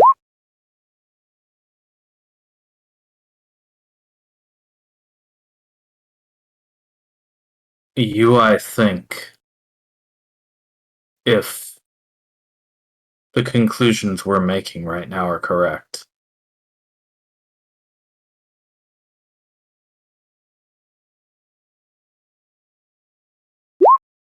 I would say there are few people in this world who are in more danger from the Redshift than you. Yeah, I'd agree.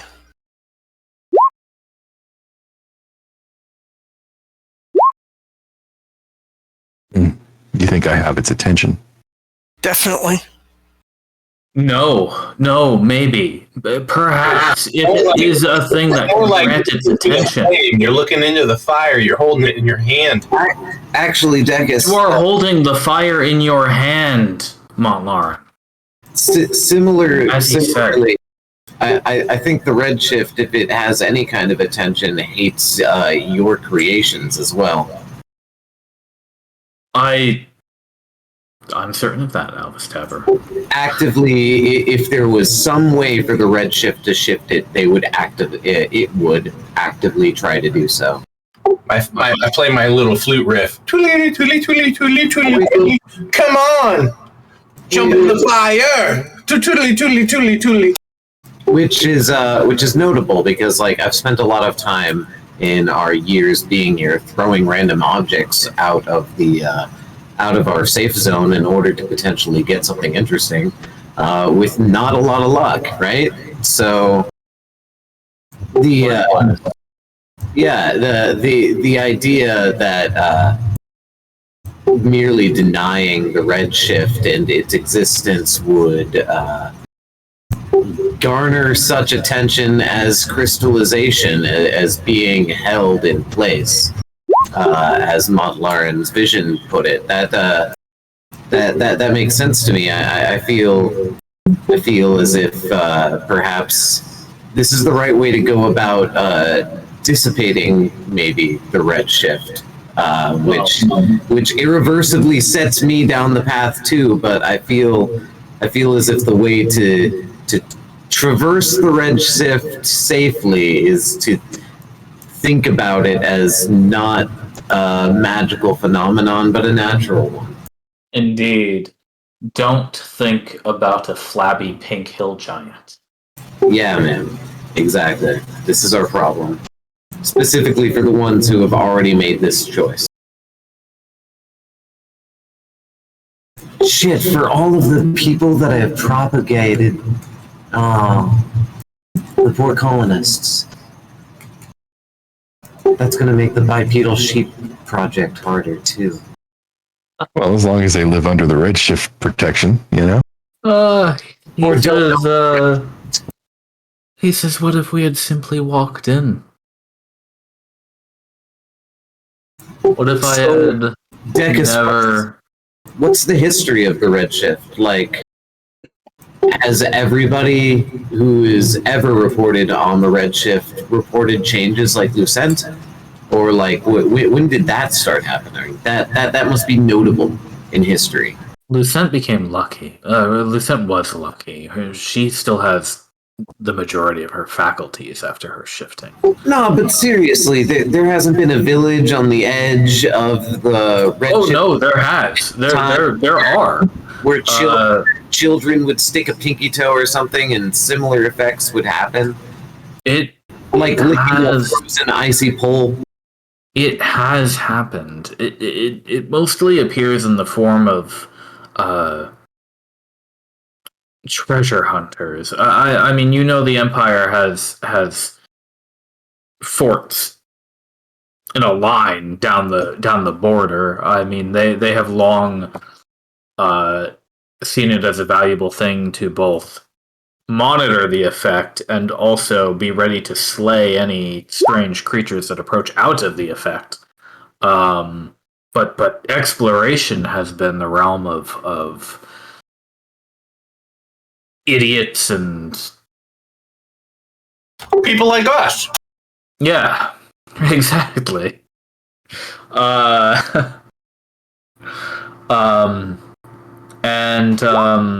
Most of the time, these idiots return home with tales of horrible monsters.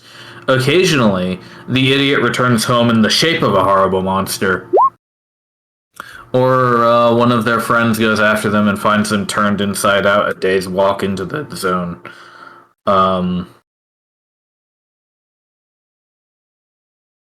Like Mountain Orange, brother.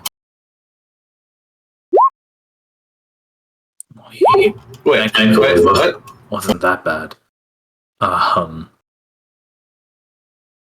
But what I can tell you as a reminder is that as far as we knew before we got here, nobody else had ever lived in the zone successfully before we did. Obviously, the goblins disproved that, and the dragons disproved that to a certain extent, and people like Grandmother and so on. So I can absolutely understand the Empire treating it as merely an extension of the Great Woods, just, an area of frontier that is not wooded but nearly as deadly. But that doesn't exactly answer the historical question, like, what are the first reports of, like... I understand, yes. The first reports are back when it started, about 1,000 years ago. The Empire had to mobilize because they watched a great mysterious red cloud approach, and they had no idea what it was. Places were evacuated. Eventually, it was determined that there was a line where it stops, but and you know that there are not anything mighty, but enough to deter children at least, as you suggested. Walls, fences built up and down the border. But during that time, it's understood that some Veshans who had been transfigured into monstrous form did travel west and did cause havoc.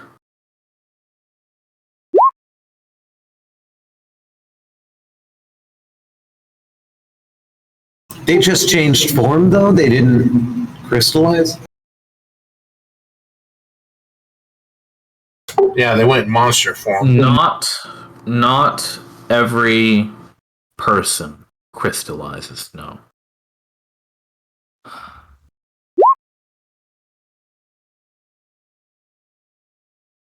Hmm. Were the majority of the people that crystallized of a certain kind or sort of grouping of peoples? Well,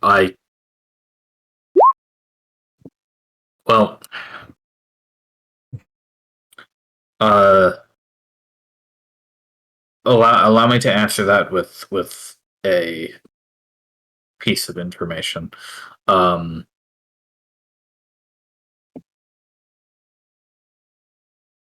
When Lucent was shifted, Right. he looks around and seems contented that there are few enough people nearby the central square of Jose for him to continue talking.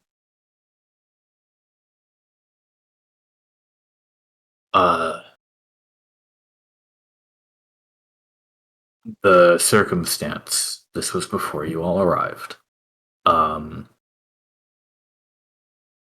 There was a wagon at Fort Maricus, and one of our expeditionists, her name was Lily, was standing working near the wagon. When the Redshift arrived and enveloped Fort Maricus, the wagon had been left outside. We did not suspect that this would cause any major problems for us. We hadn't seen anything like it until then. We kept supplies scattered about, and lumber and things like that. Things that needed to be carried around. Not necessarily all of it was placed inside the obelisk's radius, simply because there wasn't necessarily always enough room. In this case, however, the wagon burst into a mass of what one might call brambles. And they lashed in such a way that they wrapped around Lily and dragged her into the miasma. Lucent was nearby, and she was able to grab onto her long enough to be pulled partway in herself. When she extricated Lily from the wagon and pulled her back into the safety of the obelisk,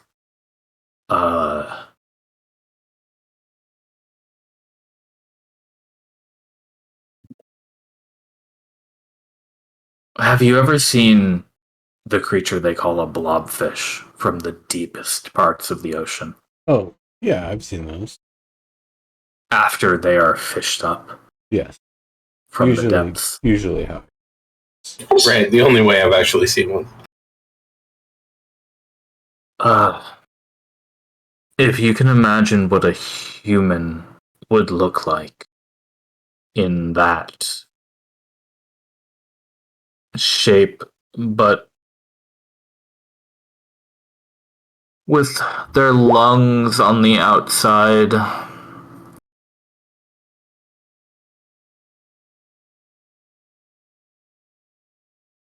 It's pretty terrible.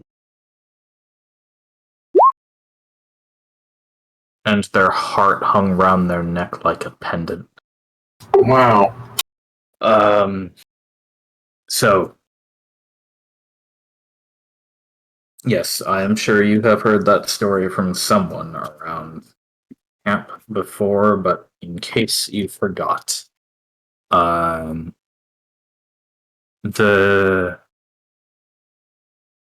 not everyone is shifted into something functional, even. The girl died in minutes, and Lucent, on the other hand, was only in the Redshift for a few seconds shorter than her. Is, as you know, more or less okay. Your pixie friends were okay. Hyatha had great wings, so many eyes. Well, yeah, right up until they weren't.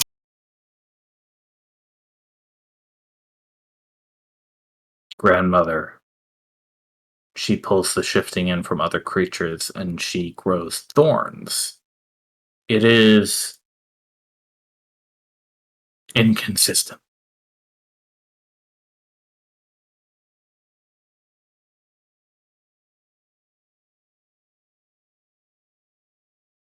Consistently inconsistent. Yes. Do you recall those skeletons we found under Orbis in that strange cultist dungeon? They were all certainly shifted. And I recall several of them had been transfigured into one of them I think had its spine elongated nearly 6 feet, and from that spine sprouted 4 new sets of arms. That doesn't sound like it would have been a person made of crystal to me. Nope, you're correct.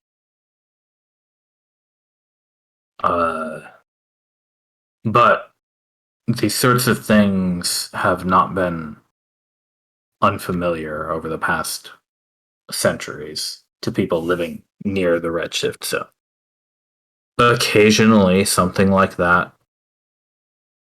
Some fool, once or twice every couple of decades, perhaps, ends up getting lost, and every so often one of those fools comes back, or would come back.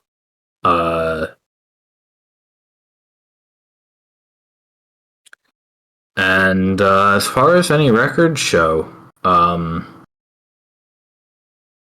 either they had completely lost their minds and thankfully been shifted into something else, or they were in so much pain that they couldn't think straight and had to be put down anyway.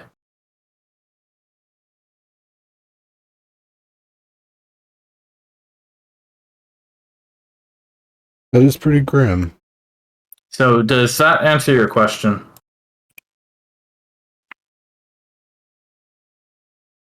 Quite so.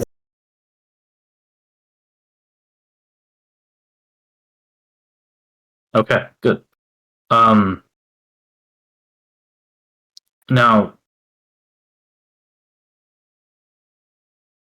you pulled me away from something I wanted to say to Montlarin, which was,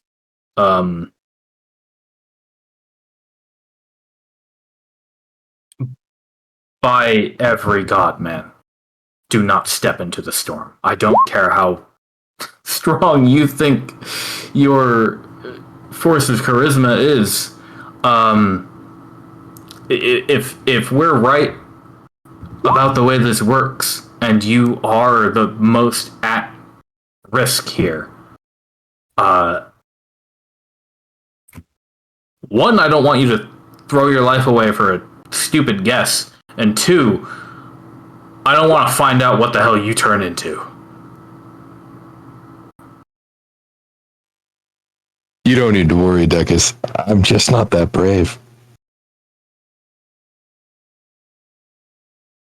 Keep that cowardice close to your heart. It will. We make use of that here. We cultivate it and we use it as our protection. That is good. That is good. You are not completely insane yet. Indeed. Now that fear is how you know you're alive, right? Yes, sir.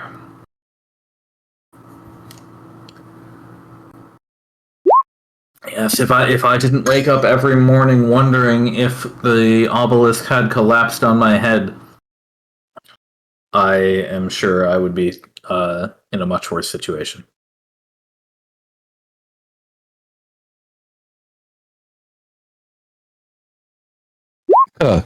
Has an obelisk ever failed? No, thankfully, yes, no. Oh, and I've had Van's help. He is he has some very thorough ideas. I did consult with him with the original creation, and he did make sure that Fort Maricus. We covered all the edge cases back there, and we've been doing it ever since. So,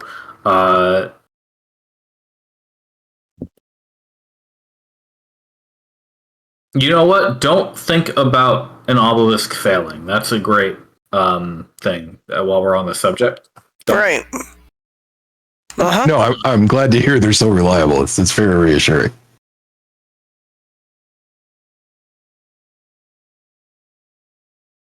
Oh, like I said, I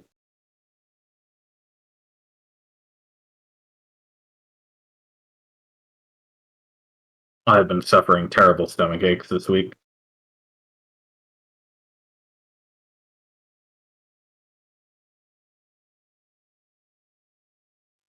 Well, you can rest easy. We're all safe, however low our spirits may be.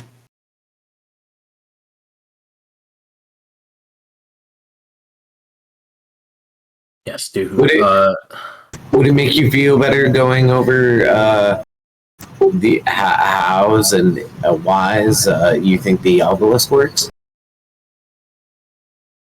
I know how they work. I'm worried about you. Oh yeah, I know, but then you get to talk to us and reassure us about your creation. You get to talk. That's okay. Forget about the stuff you take. I'm just saying that if you end up dead because of some magical malfunction, Lucent will probably take my head off. So, don't. Aye.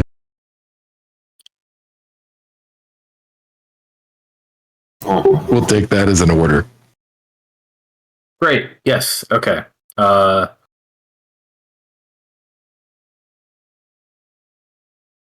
Good. Oh, I did have changing the subject so that we can stop thinking about obelisks. I did have something I wanted to show you when you got back to Shose. I've been studying the children a little bit with their permission, of course. And now that we know there are more of them, I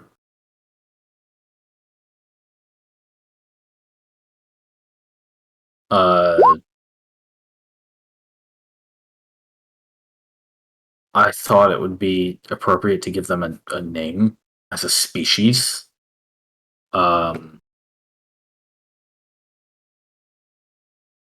And grandmother tells me their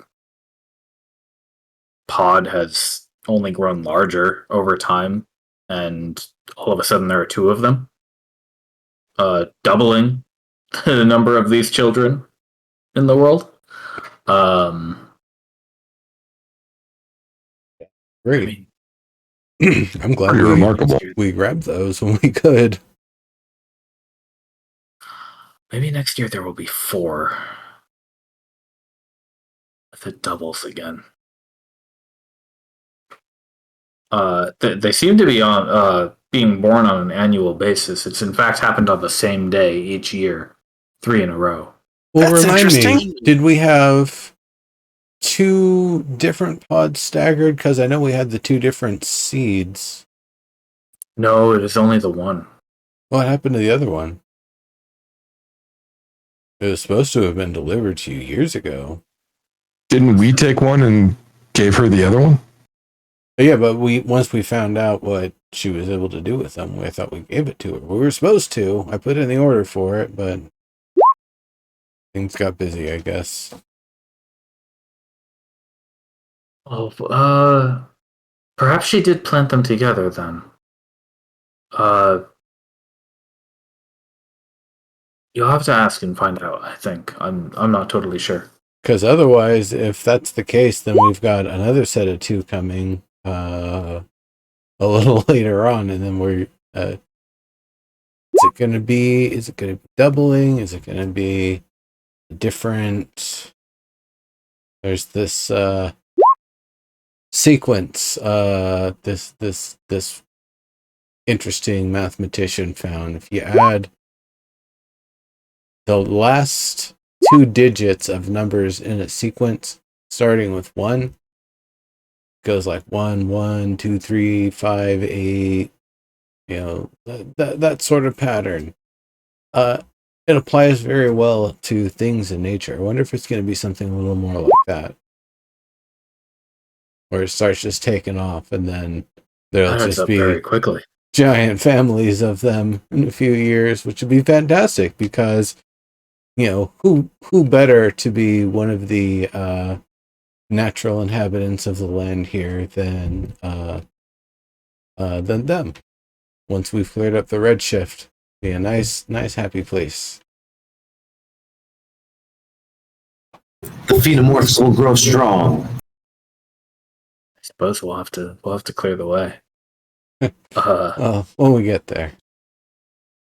If you're bringing the new once you get the opportunity, if you're bringing the 2 newborns to Chose as well, then we'll see how they take to the whole business that Capua and Macau have been working on. I think they're just going to be happy to be with Capua and Macau.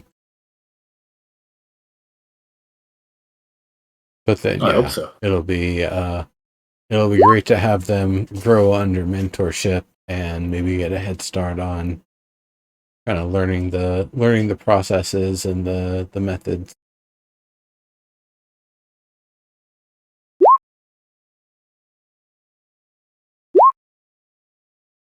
So, is there anything else that you wanted to ask of Dex before you decide to head back to Chose proper? I suppose if there's anything else, we'll bring it up. But I think at this point we're looking to start getting prepared, and when the Redshift clears, we'll be heading over, and probably, with the pace that we'll be able to go, likely just stop in for a moment and then get on the road and keep going. Because even if the first wave gets to us, no, actually, I don't should think be able to outrun it. Yeah, we would be able to get all the way there safely. It's just the question If of you're going west. after the first wave, how much further back would we be able to get, or are we just going to stay there and come back in a couple of rounds? I hear grandmother has some comfortable beds now, so it shouldn't be too bad to camp out there. It's always lovely there. As for your forward trip, I'll make sure Mercutio has a hot meal ready for you, and expect a short stop for you.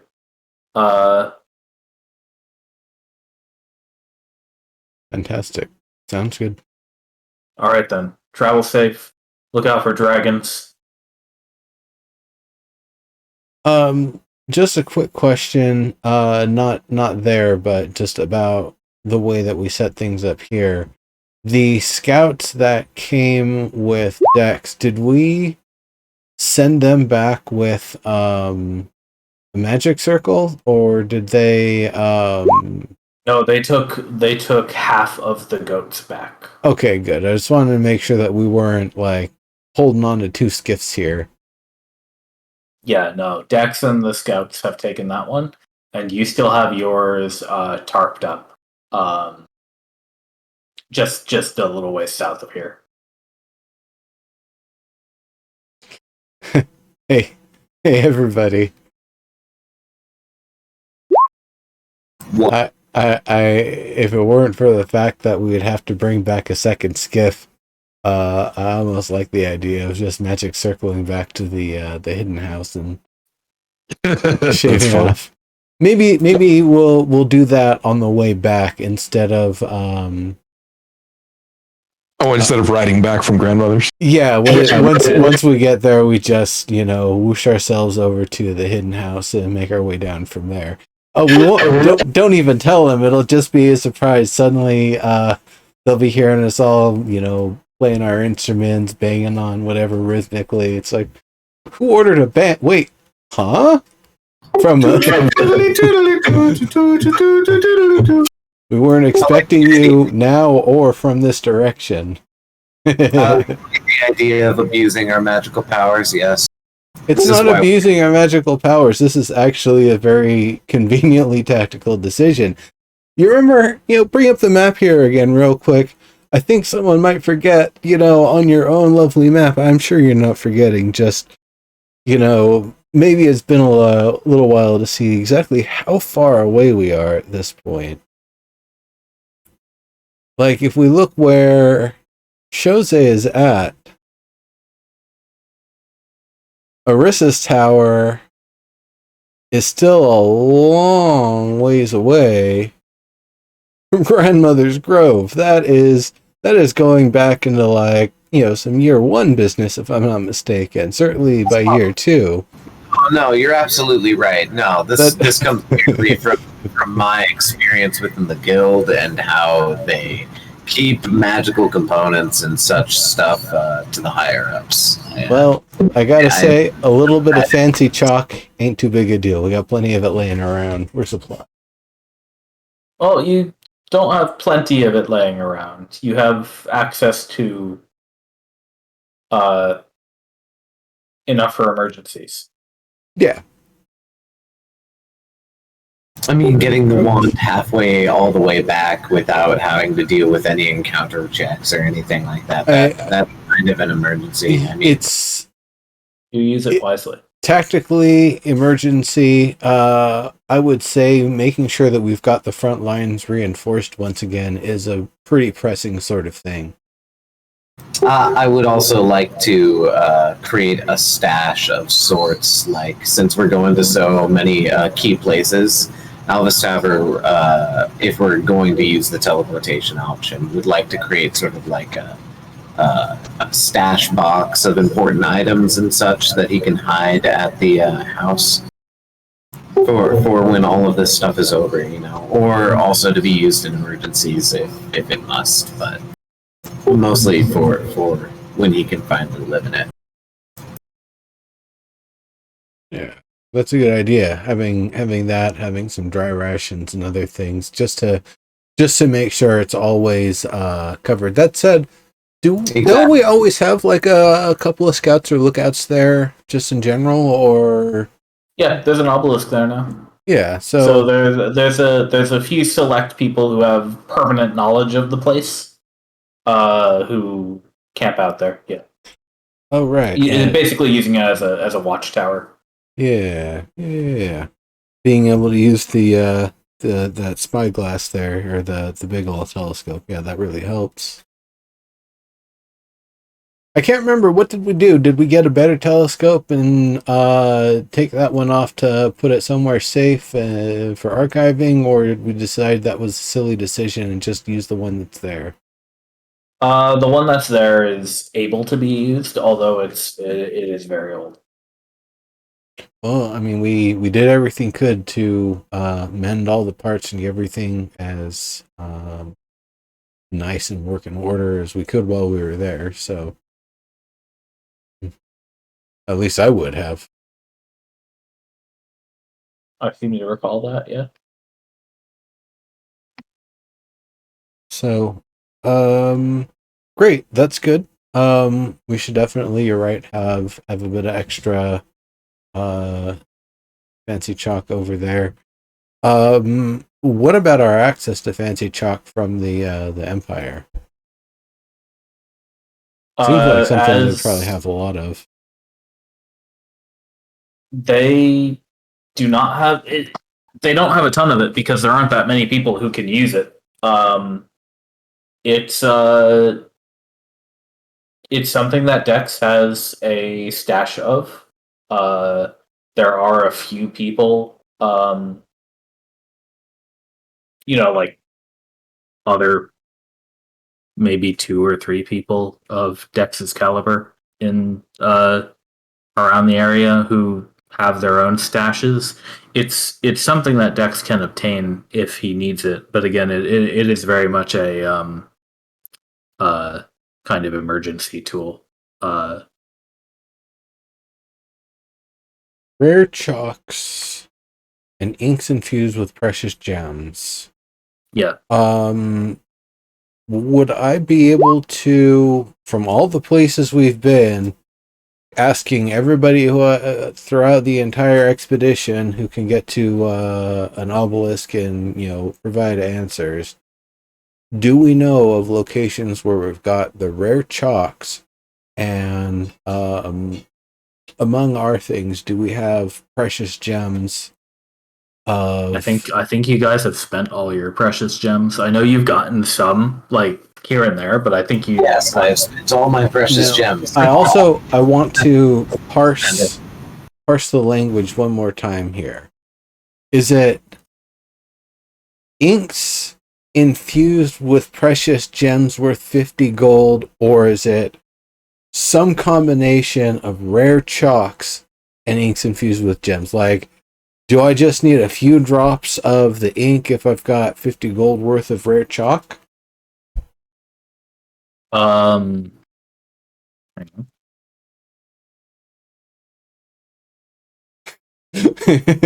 I guess I'm kind of angle shoot here, but I'm trying to parse because there's no commas there. Yeah, it's probably.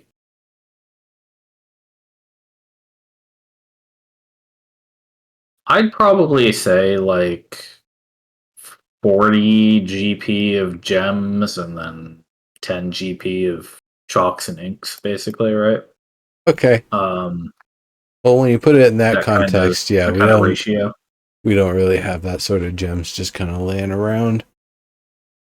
If totally don't. The next time you find some rare gems, it is totally within your power to make this stuff. It's not hard. Like you crush them up and you mix them. The gems don't have to be rare, just precious. The chalk has to be rare. And then I guess the question, well, technically any chalk from the Redshift zone is rare because not much really comes out of the Redshift zone. Yeah, rare is a very fuzzy term. Yeah, so. I mean, you go into any different pond in a jungle, and it's going to have slightly different bugs than the next pond over, and be its own species of bug. And so the question is that bug rare, and is the other bug rare, or are they common because they've just got cousins everywhere? I have been trying to sell Redshift paraphernalia for years now. And do you know how many gold pieces I have from this? None? Yeah. Yeah, the guild accepts my stuff, and every once in a while they send me a birthday present. They also help the expedition now. Yeah. But yeah, I think the way I'd understand it would be that you get the gems and you make chalk and ink with them, Right. and then like you're good. Okay. That's probably the solution there. Good to know. All right. Well, that is not something to meddle with, but at the same time, based on available resources and stashes and stuff, I guess talking it over with Dex, is that an approvable plan? I guess kind of revealing the quote secret. But would that be an acceptable use of it, since we'd be going basically, because we're going against the grain instead of towards grandmother's if grove? you're worried about leaving the place undefended, we do plan on sending some people over in that direction fairly shortly after, probably within the next break. Although we also are likely going to have Angela's team try to see if they can't find any viable spots for a in between camp somewhere, maybe to the south or something, Right. around the same time. So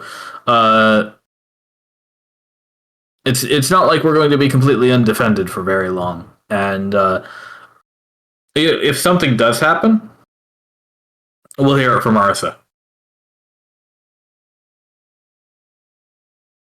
And then in that case, you can get here quickly.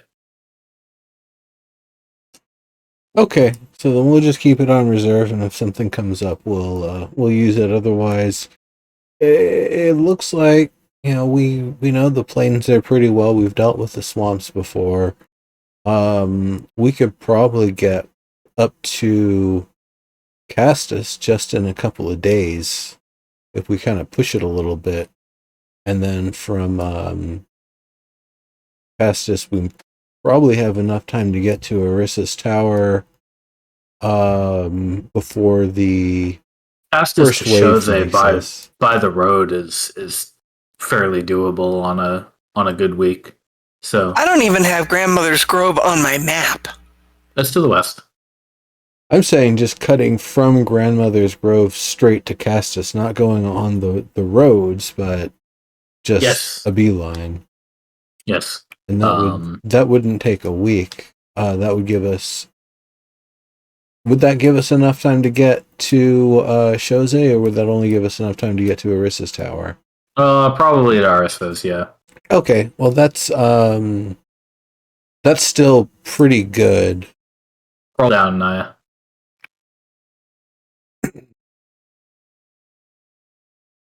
And then that'd get us to Chose with not really enough time to go too far. No, it'll probably take you a couple of weeks to get back, but that's okay. This is an emergency, as I understand it. So yeah, getting there is definitely the emergency. I mean, to me, the whole situation with Alsanes and Eska is still like an emergency. It's not out of sight, out of mind. Like I literally can't block it out. I hear the angry whispers on the wind whenever I'm in the area here. It is not a happy situation. that is what It was amusing at first, but now it haunts my nightmares. Of course, we're expecting you to perhaps be able to do something with that wand that grandmother is going to grant you. So you will have to get there and then get back, I suppose, right? Yeah, indeed. Just want to make sure we're not treating that situation with a blasé attitude of, we've waited this long, we can wait a little longer. The only way we could really make things faster is if Dex, you actually were out at the obelisk and we were able to figure something out where you create a teleportation circle that I then bridge over to with one over on my side. I would love to do that. You simply have to give me a lot of expensive materials and 1 year. True. Uh, I guess they are already kind of taking the whole budget for all the onyx and mithril and making anything else harder to get. although I have done that a couple of times. It's a fairly boring job, but very cushy.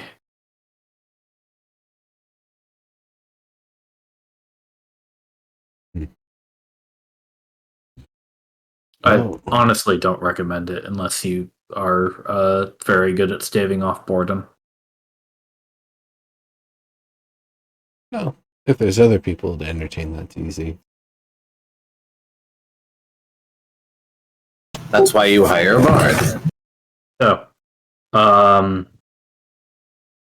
before too long, on the third day of Hairness, the Redshift finally breaks. This is a few days after your initial conversation with grandmother, which was on the 29th of Laius.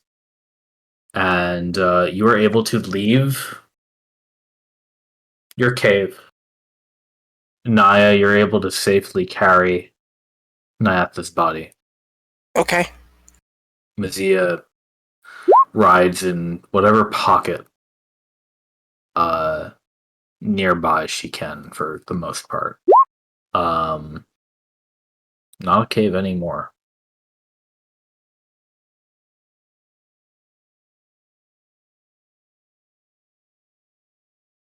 You return to Chose quickly by way of Samskiff, I assume.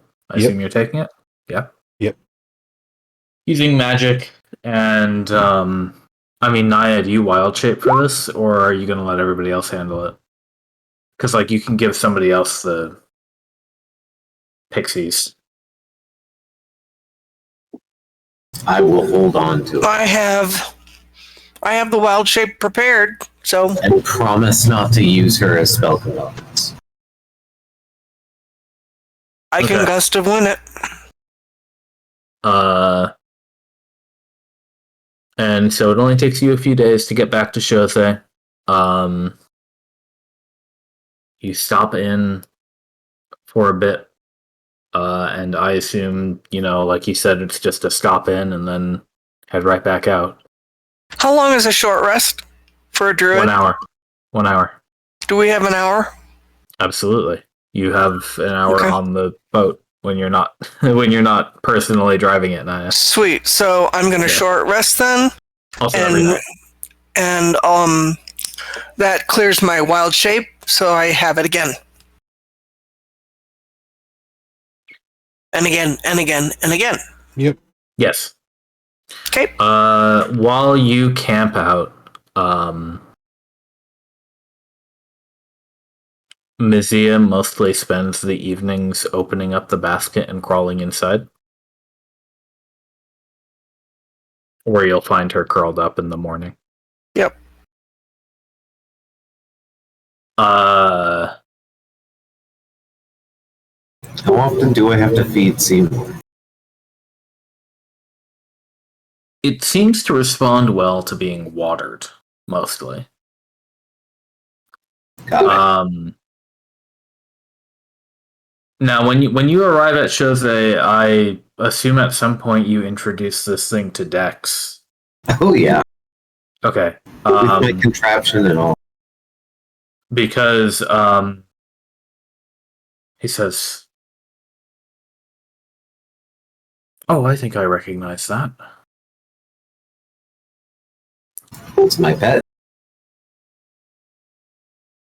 Yes, I've seen people capture these before. They try to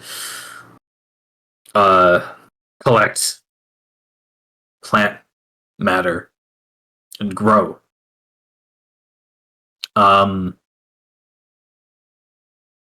was thinking I could only give it choice plant matter and rare material over a long period of time, and thus cultivate a nice pet. I did meet an orc once who had a bodyguard that was built in much the same way, in fact. Kind of dangerous. Between you and me, I want the group to take him on as sort of a mascot. Well, considering you're going west, why don't you leave that thing here with me? But I mean, the flowers at Arissa's tower were going to be a great sample. You can collect those and then bring them back on your way. Back. They will be dead. They disappear, I thought. I don't think they disappear. Well, they regenerate on their own, and what happens with what they used to be? Like, does it... I honestly don't recall anything special happening with them. I felt like we had tried to take them back, and they, like, either instantly died or disappeared or something. That doesn't ring a bell. Maybe it was only happening when we were in the flashback. It might have. Because I do remember that when we were cutting them back, they would just immediately regrow as if they were not cut. But it was like part of the magic of the flower sea. But I could be mistaken and just totally tripping. I don't think so. That'd take some reviewing. Well, Dex says, listen, I mean, this thing is safe enough in a desert, but you start carrying it around trees, grass, bushes, while you're walking through them. That's not going to go well for you. Most people keep these in like glass cases. It's a good thing you said something.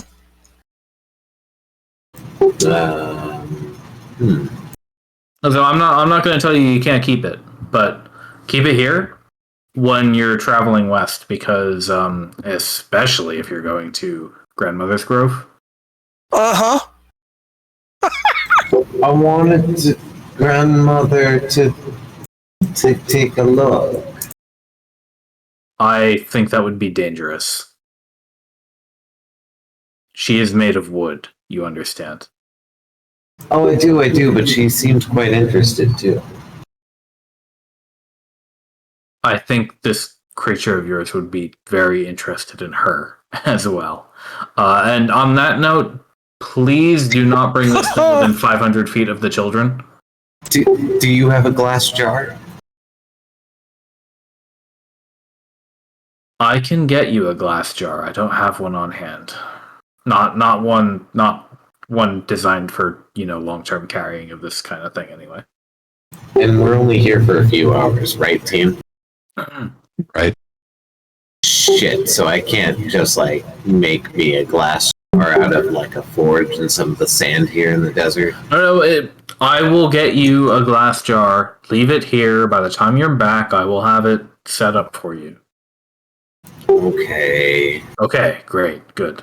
But take care of Seymour. And I've been trying to teach him, this one trick. Here, look, you know prestidigitation, right?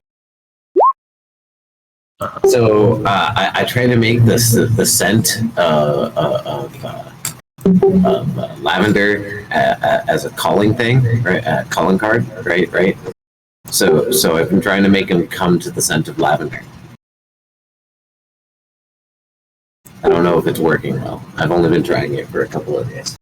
You may have to feed it some lavender first, and then they might respond. Maybe. Yeah. Yeah, worth a try. There's this leash too, and this leaf. I think it just humidifies it really, because I do have to water it too.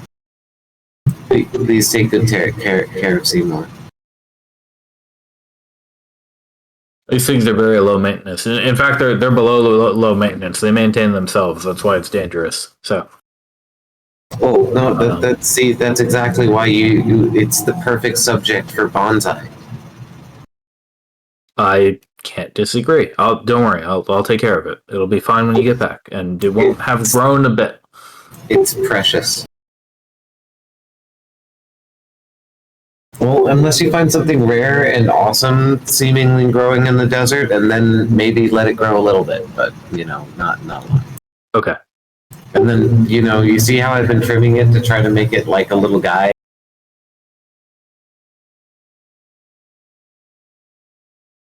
These things can't feel pain, can they? I mean, they do it in bonsai all the time. They use wires and stuff. Hmm. That's what I'm doing. I mean, it seems to waddle around like a thing, I suppose. Anyway, I mean, it's just take good care of it. It's priceless. Right. They're not that uncommon around the world, but it's. Don't worry. It's fine. This one's shifted. It's rare. It could have great potential. I'm going to give you this to read while you're on your way. If you want to see the research that I've been doing, by the way. Oh yeah, absolutely. And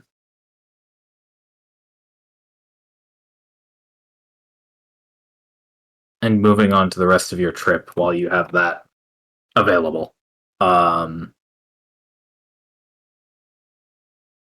It does take you several more days to get to Grandmother's Grove, but you are able to get there in one shot by the time the Redshift is on your heels. You are well within the safety of the Grove, getting further and further away from Vess.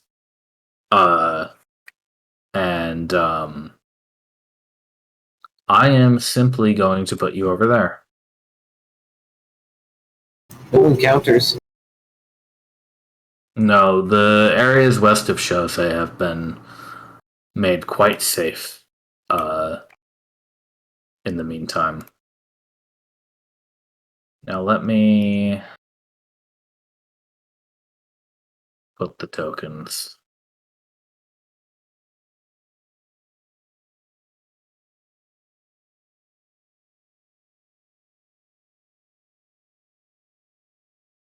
Okay, as ever, you are guided into the grove by a squad of pixies who live with Grandmother. They sort of envelop you and tug you through the woods to where you need to go.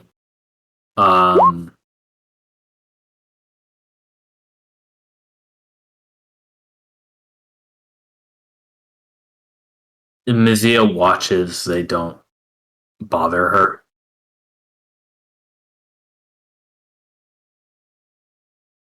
And you are finally here. Since your last visit, there have been some huts made out of roots and mud bricks built around for expeditionists to stay in while they're here.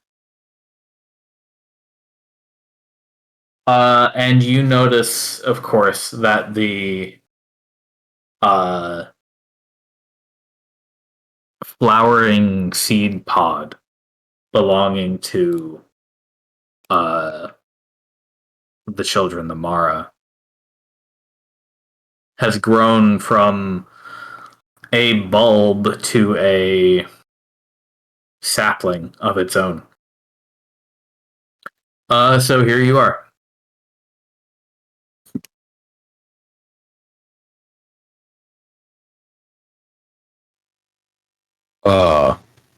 I mean, I think we want to go straight to Grandmother, right? Yep. All right, then.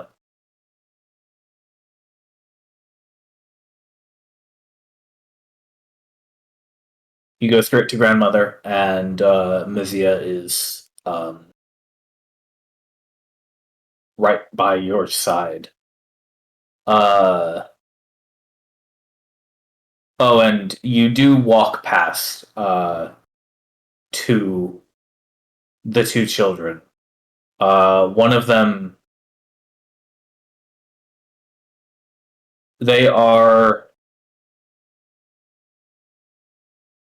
currently playing together in the grass. By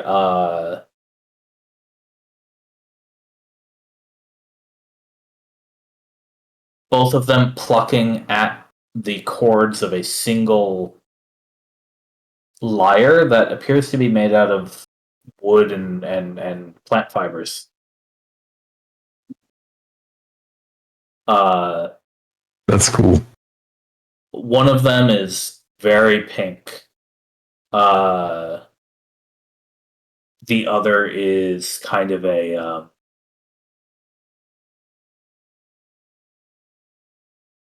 kind of like a birch bark brown. Goodbye, Alvis Taver.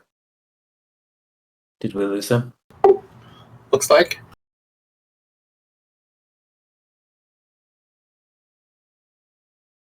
Is he still in your house? Yeah. Absolutely. Do you know what's going on? I just heard him curse. Yeah, and then he said, "God damn it."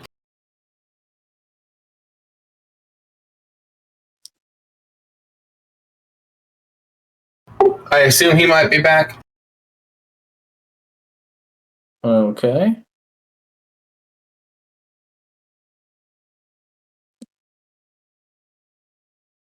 Yeah, his computer died.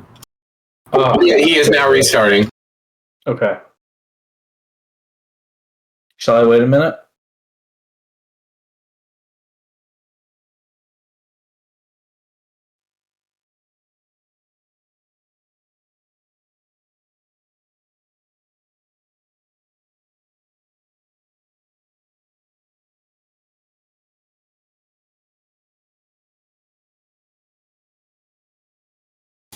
Everything just fucking froze. My map of Grandmother's Grove took a very long time to load. It just loaded.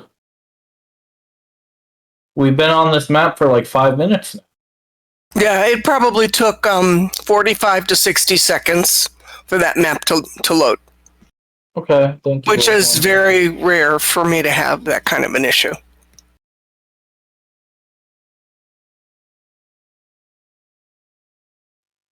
Yeah. Poor Verde. That machine is just limping along.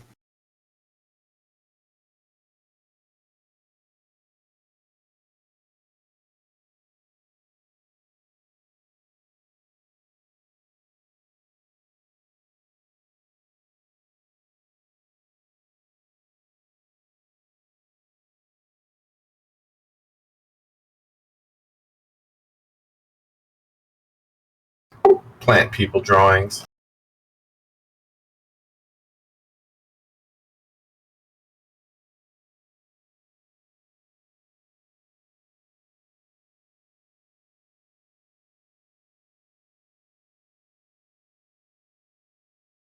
Looks like they have some new features in Roll20.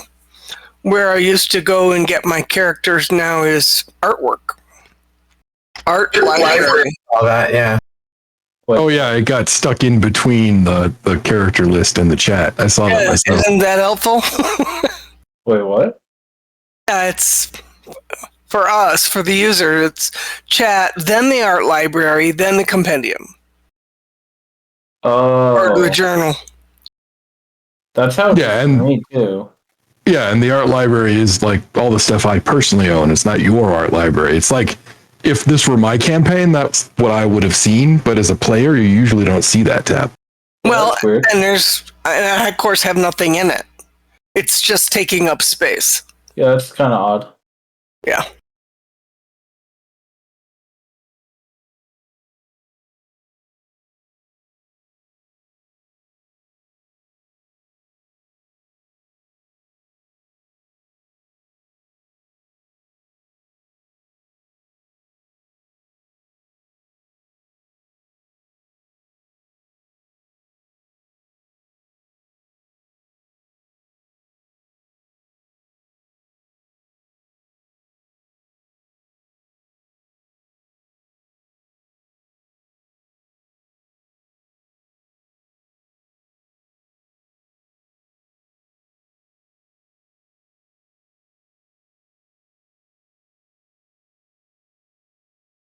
soon as he gets back.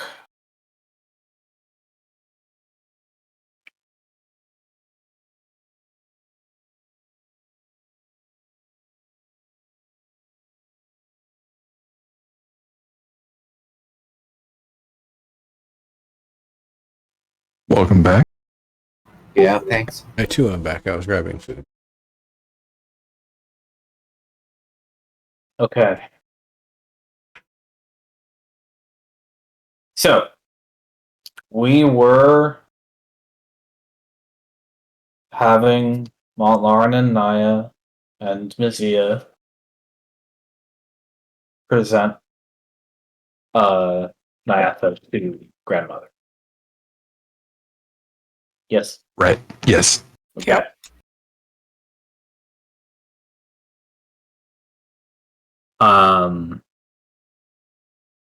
Naya, Mizia is sitting on your shoulder at the moment. Yep. Her stinger is almost at the ready.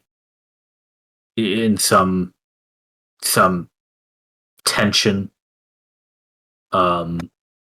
Not hostile to you, obviously, but to the situation, because it's unknown.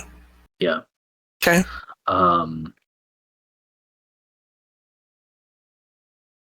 So, the elderly dryad takes the crystal in her long fingers and gently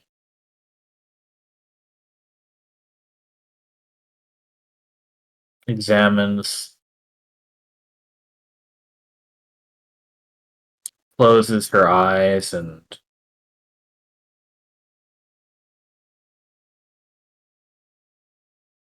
wraps her fingers around the head, torso of the pixie.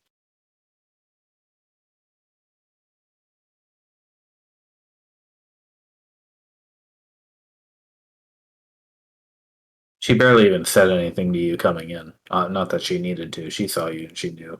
You know, you all knew what you had to do. Yep. Right. I'm just concerned she's going to say she's dead. So. She shivers a little bit. I'm expecting it. Yeah, I am too. Because, I'm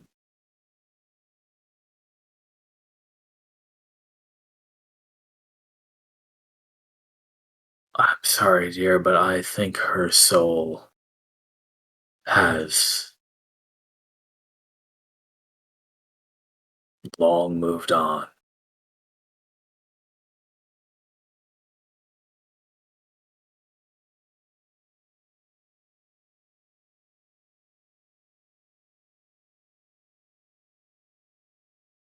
Even if I could heal her at this point, I don't think it would bring her back. Okay. Well, that would explain why none of us were able to use any of our skills to have any effect, 'cause if she's not there. So then I'm kind of... Is Mazia still on my shoulder?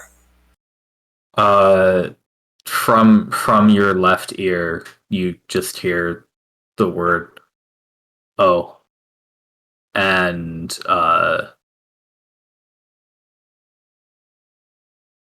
her. So I think at that point, in order to break up the...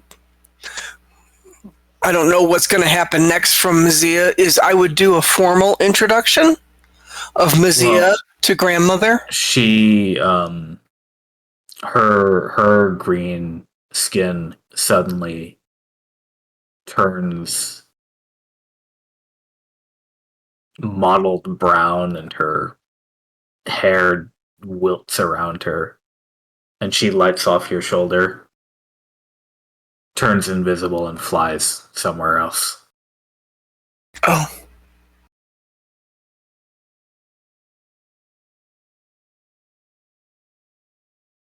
Thank you, grandmother. Thank you for trying. You're welcome.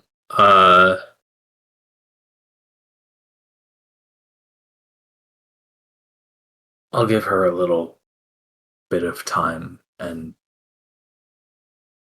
you don't need to go look for her or anything. I'm sure she'll stay close. Okay.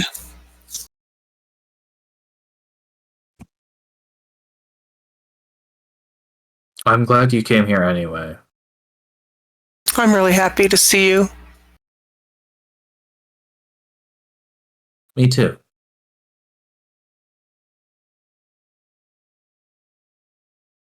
So, Yes, unless I she's got understand. something to say to me, Naya's going to move off to the left a little bit so that she can work with Mount Lauren.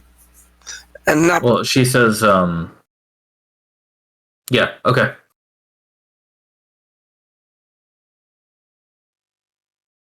And she's just going to kind of perch down. But Mount Lauren, you can go talk to grandmother. So I don't want to intrude. Gotcha. Yeah, so I just wanted to, sort of explain my theory about how our magics might be similar, and sort of, describe how laying on hands works, how it feels, more so than any like technical details. I'm not a wizard, right? But also, to explain that I feel like there's probably some way that I could do what she does, if I could figure out a way to use that same sort of conduit to take the shift out as I, imbue it with life.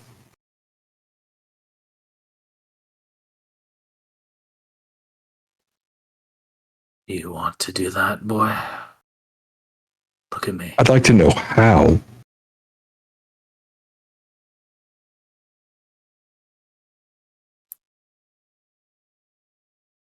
I understand. Consider if you were able to. I was immortal. You are still far from that. Now I am old, and I will surely die in another century or two.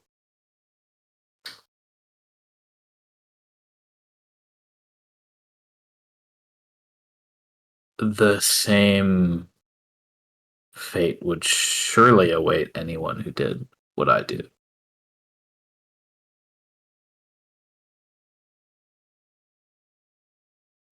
Certainly not a fate that I would ask for, but there's a chance that being able to do so could make a difference someday.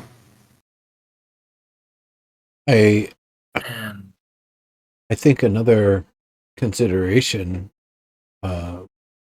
is that knowing how to do it and being able to study that method outside of here and the magical labs with the men with books, as you said, uh, that might actually give us the ability to create some sort of device or spell or process or something that would allow for a harmless to the person doing the process and harmless to the person receiving the process, some sort of device that would take up the corrupting effects of removing the redshift. It's not that he is necessarily, raring to go and trying to do this so much as if we can understand how it works and find a way through all the various innovation available to people of that sort of discipline that we would potentially be able to make something that actually works, that is safe, that at that point we'd even hopefully be able to make a large scale one of those and be able to remove such corruption from you.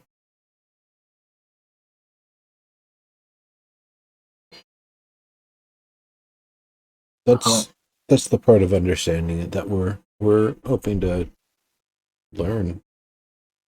When you said yourself that you'll grow old and die now. Is this really a skill that should die with you when it could help other people?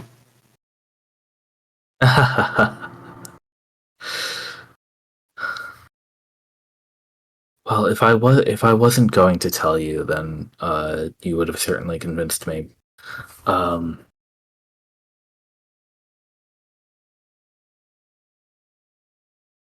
But I'm not totally sure you could call it a skill.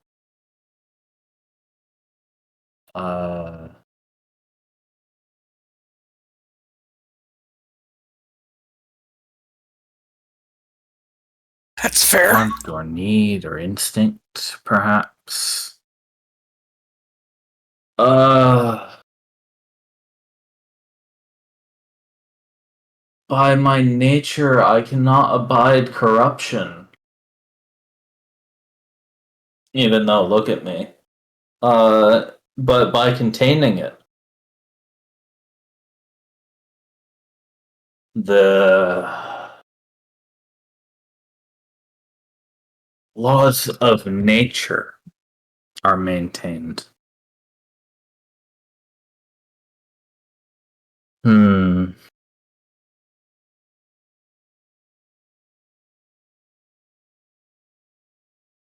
I don't know that it's fully possible to convey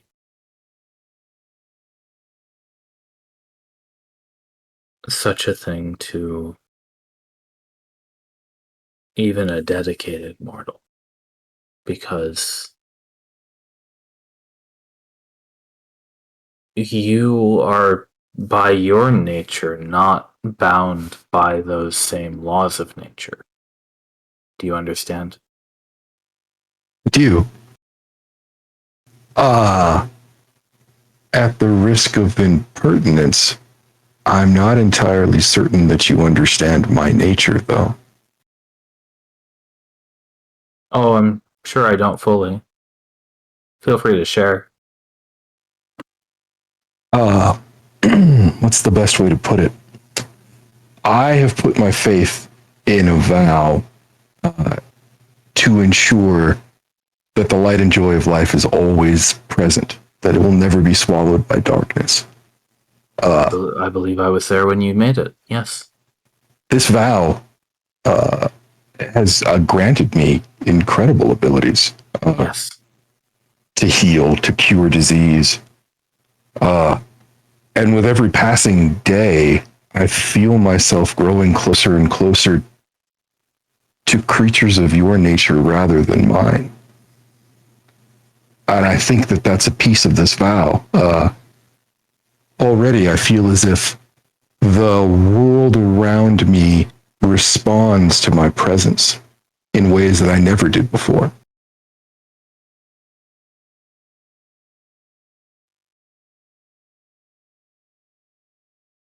We may be more alike than you think. That's all I mean to imply.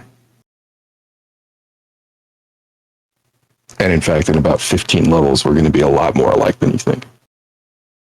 The 15, aren't you a little high for that? When do I get the immortal form? I mean, you're 9th now, so. Yeah, so wow, I guess it's not that far away. Fuck. Yeah.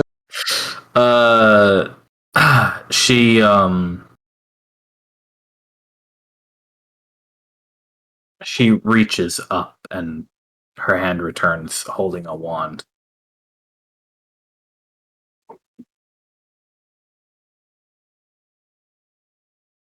And she says, then go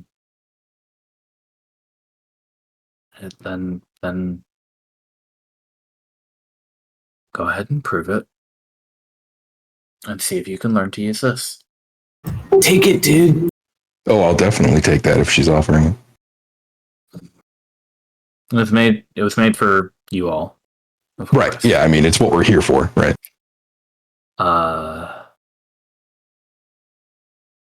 If you are correct, just maybe you can do something for Eska with that.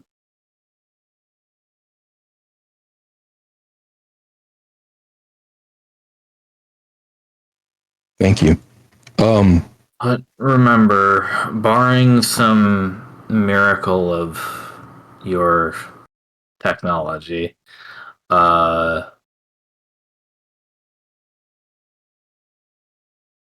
she gestures to the thorns,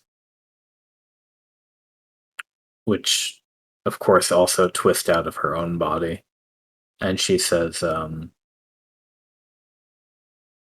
it can only be transferred, not destroyed. It can't be lessened or diluted.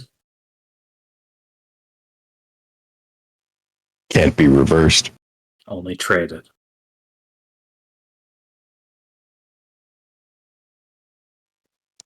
Keep that in your head.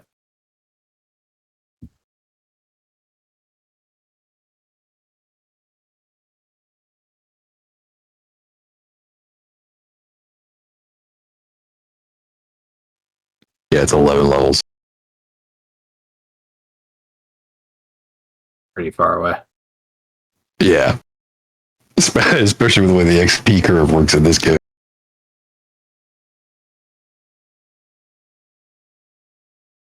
And I think that's a great spot to stop tonight's game so that we can pick it up next week. Right here and ready to get back out there.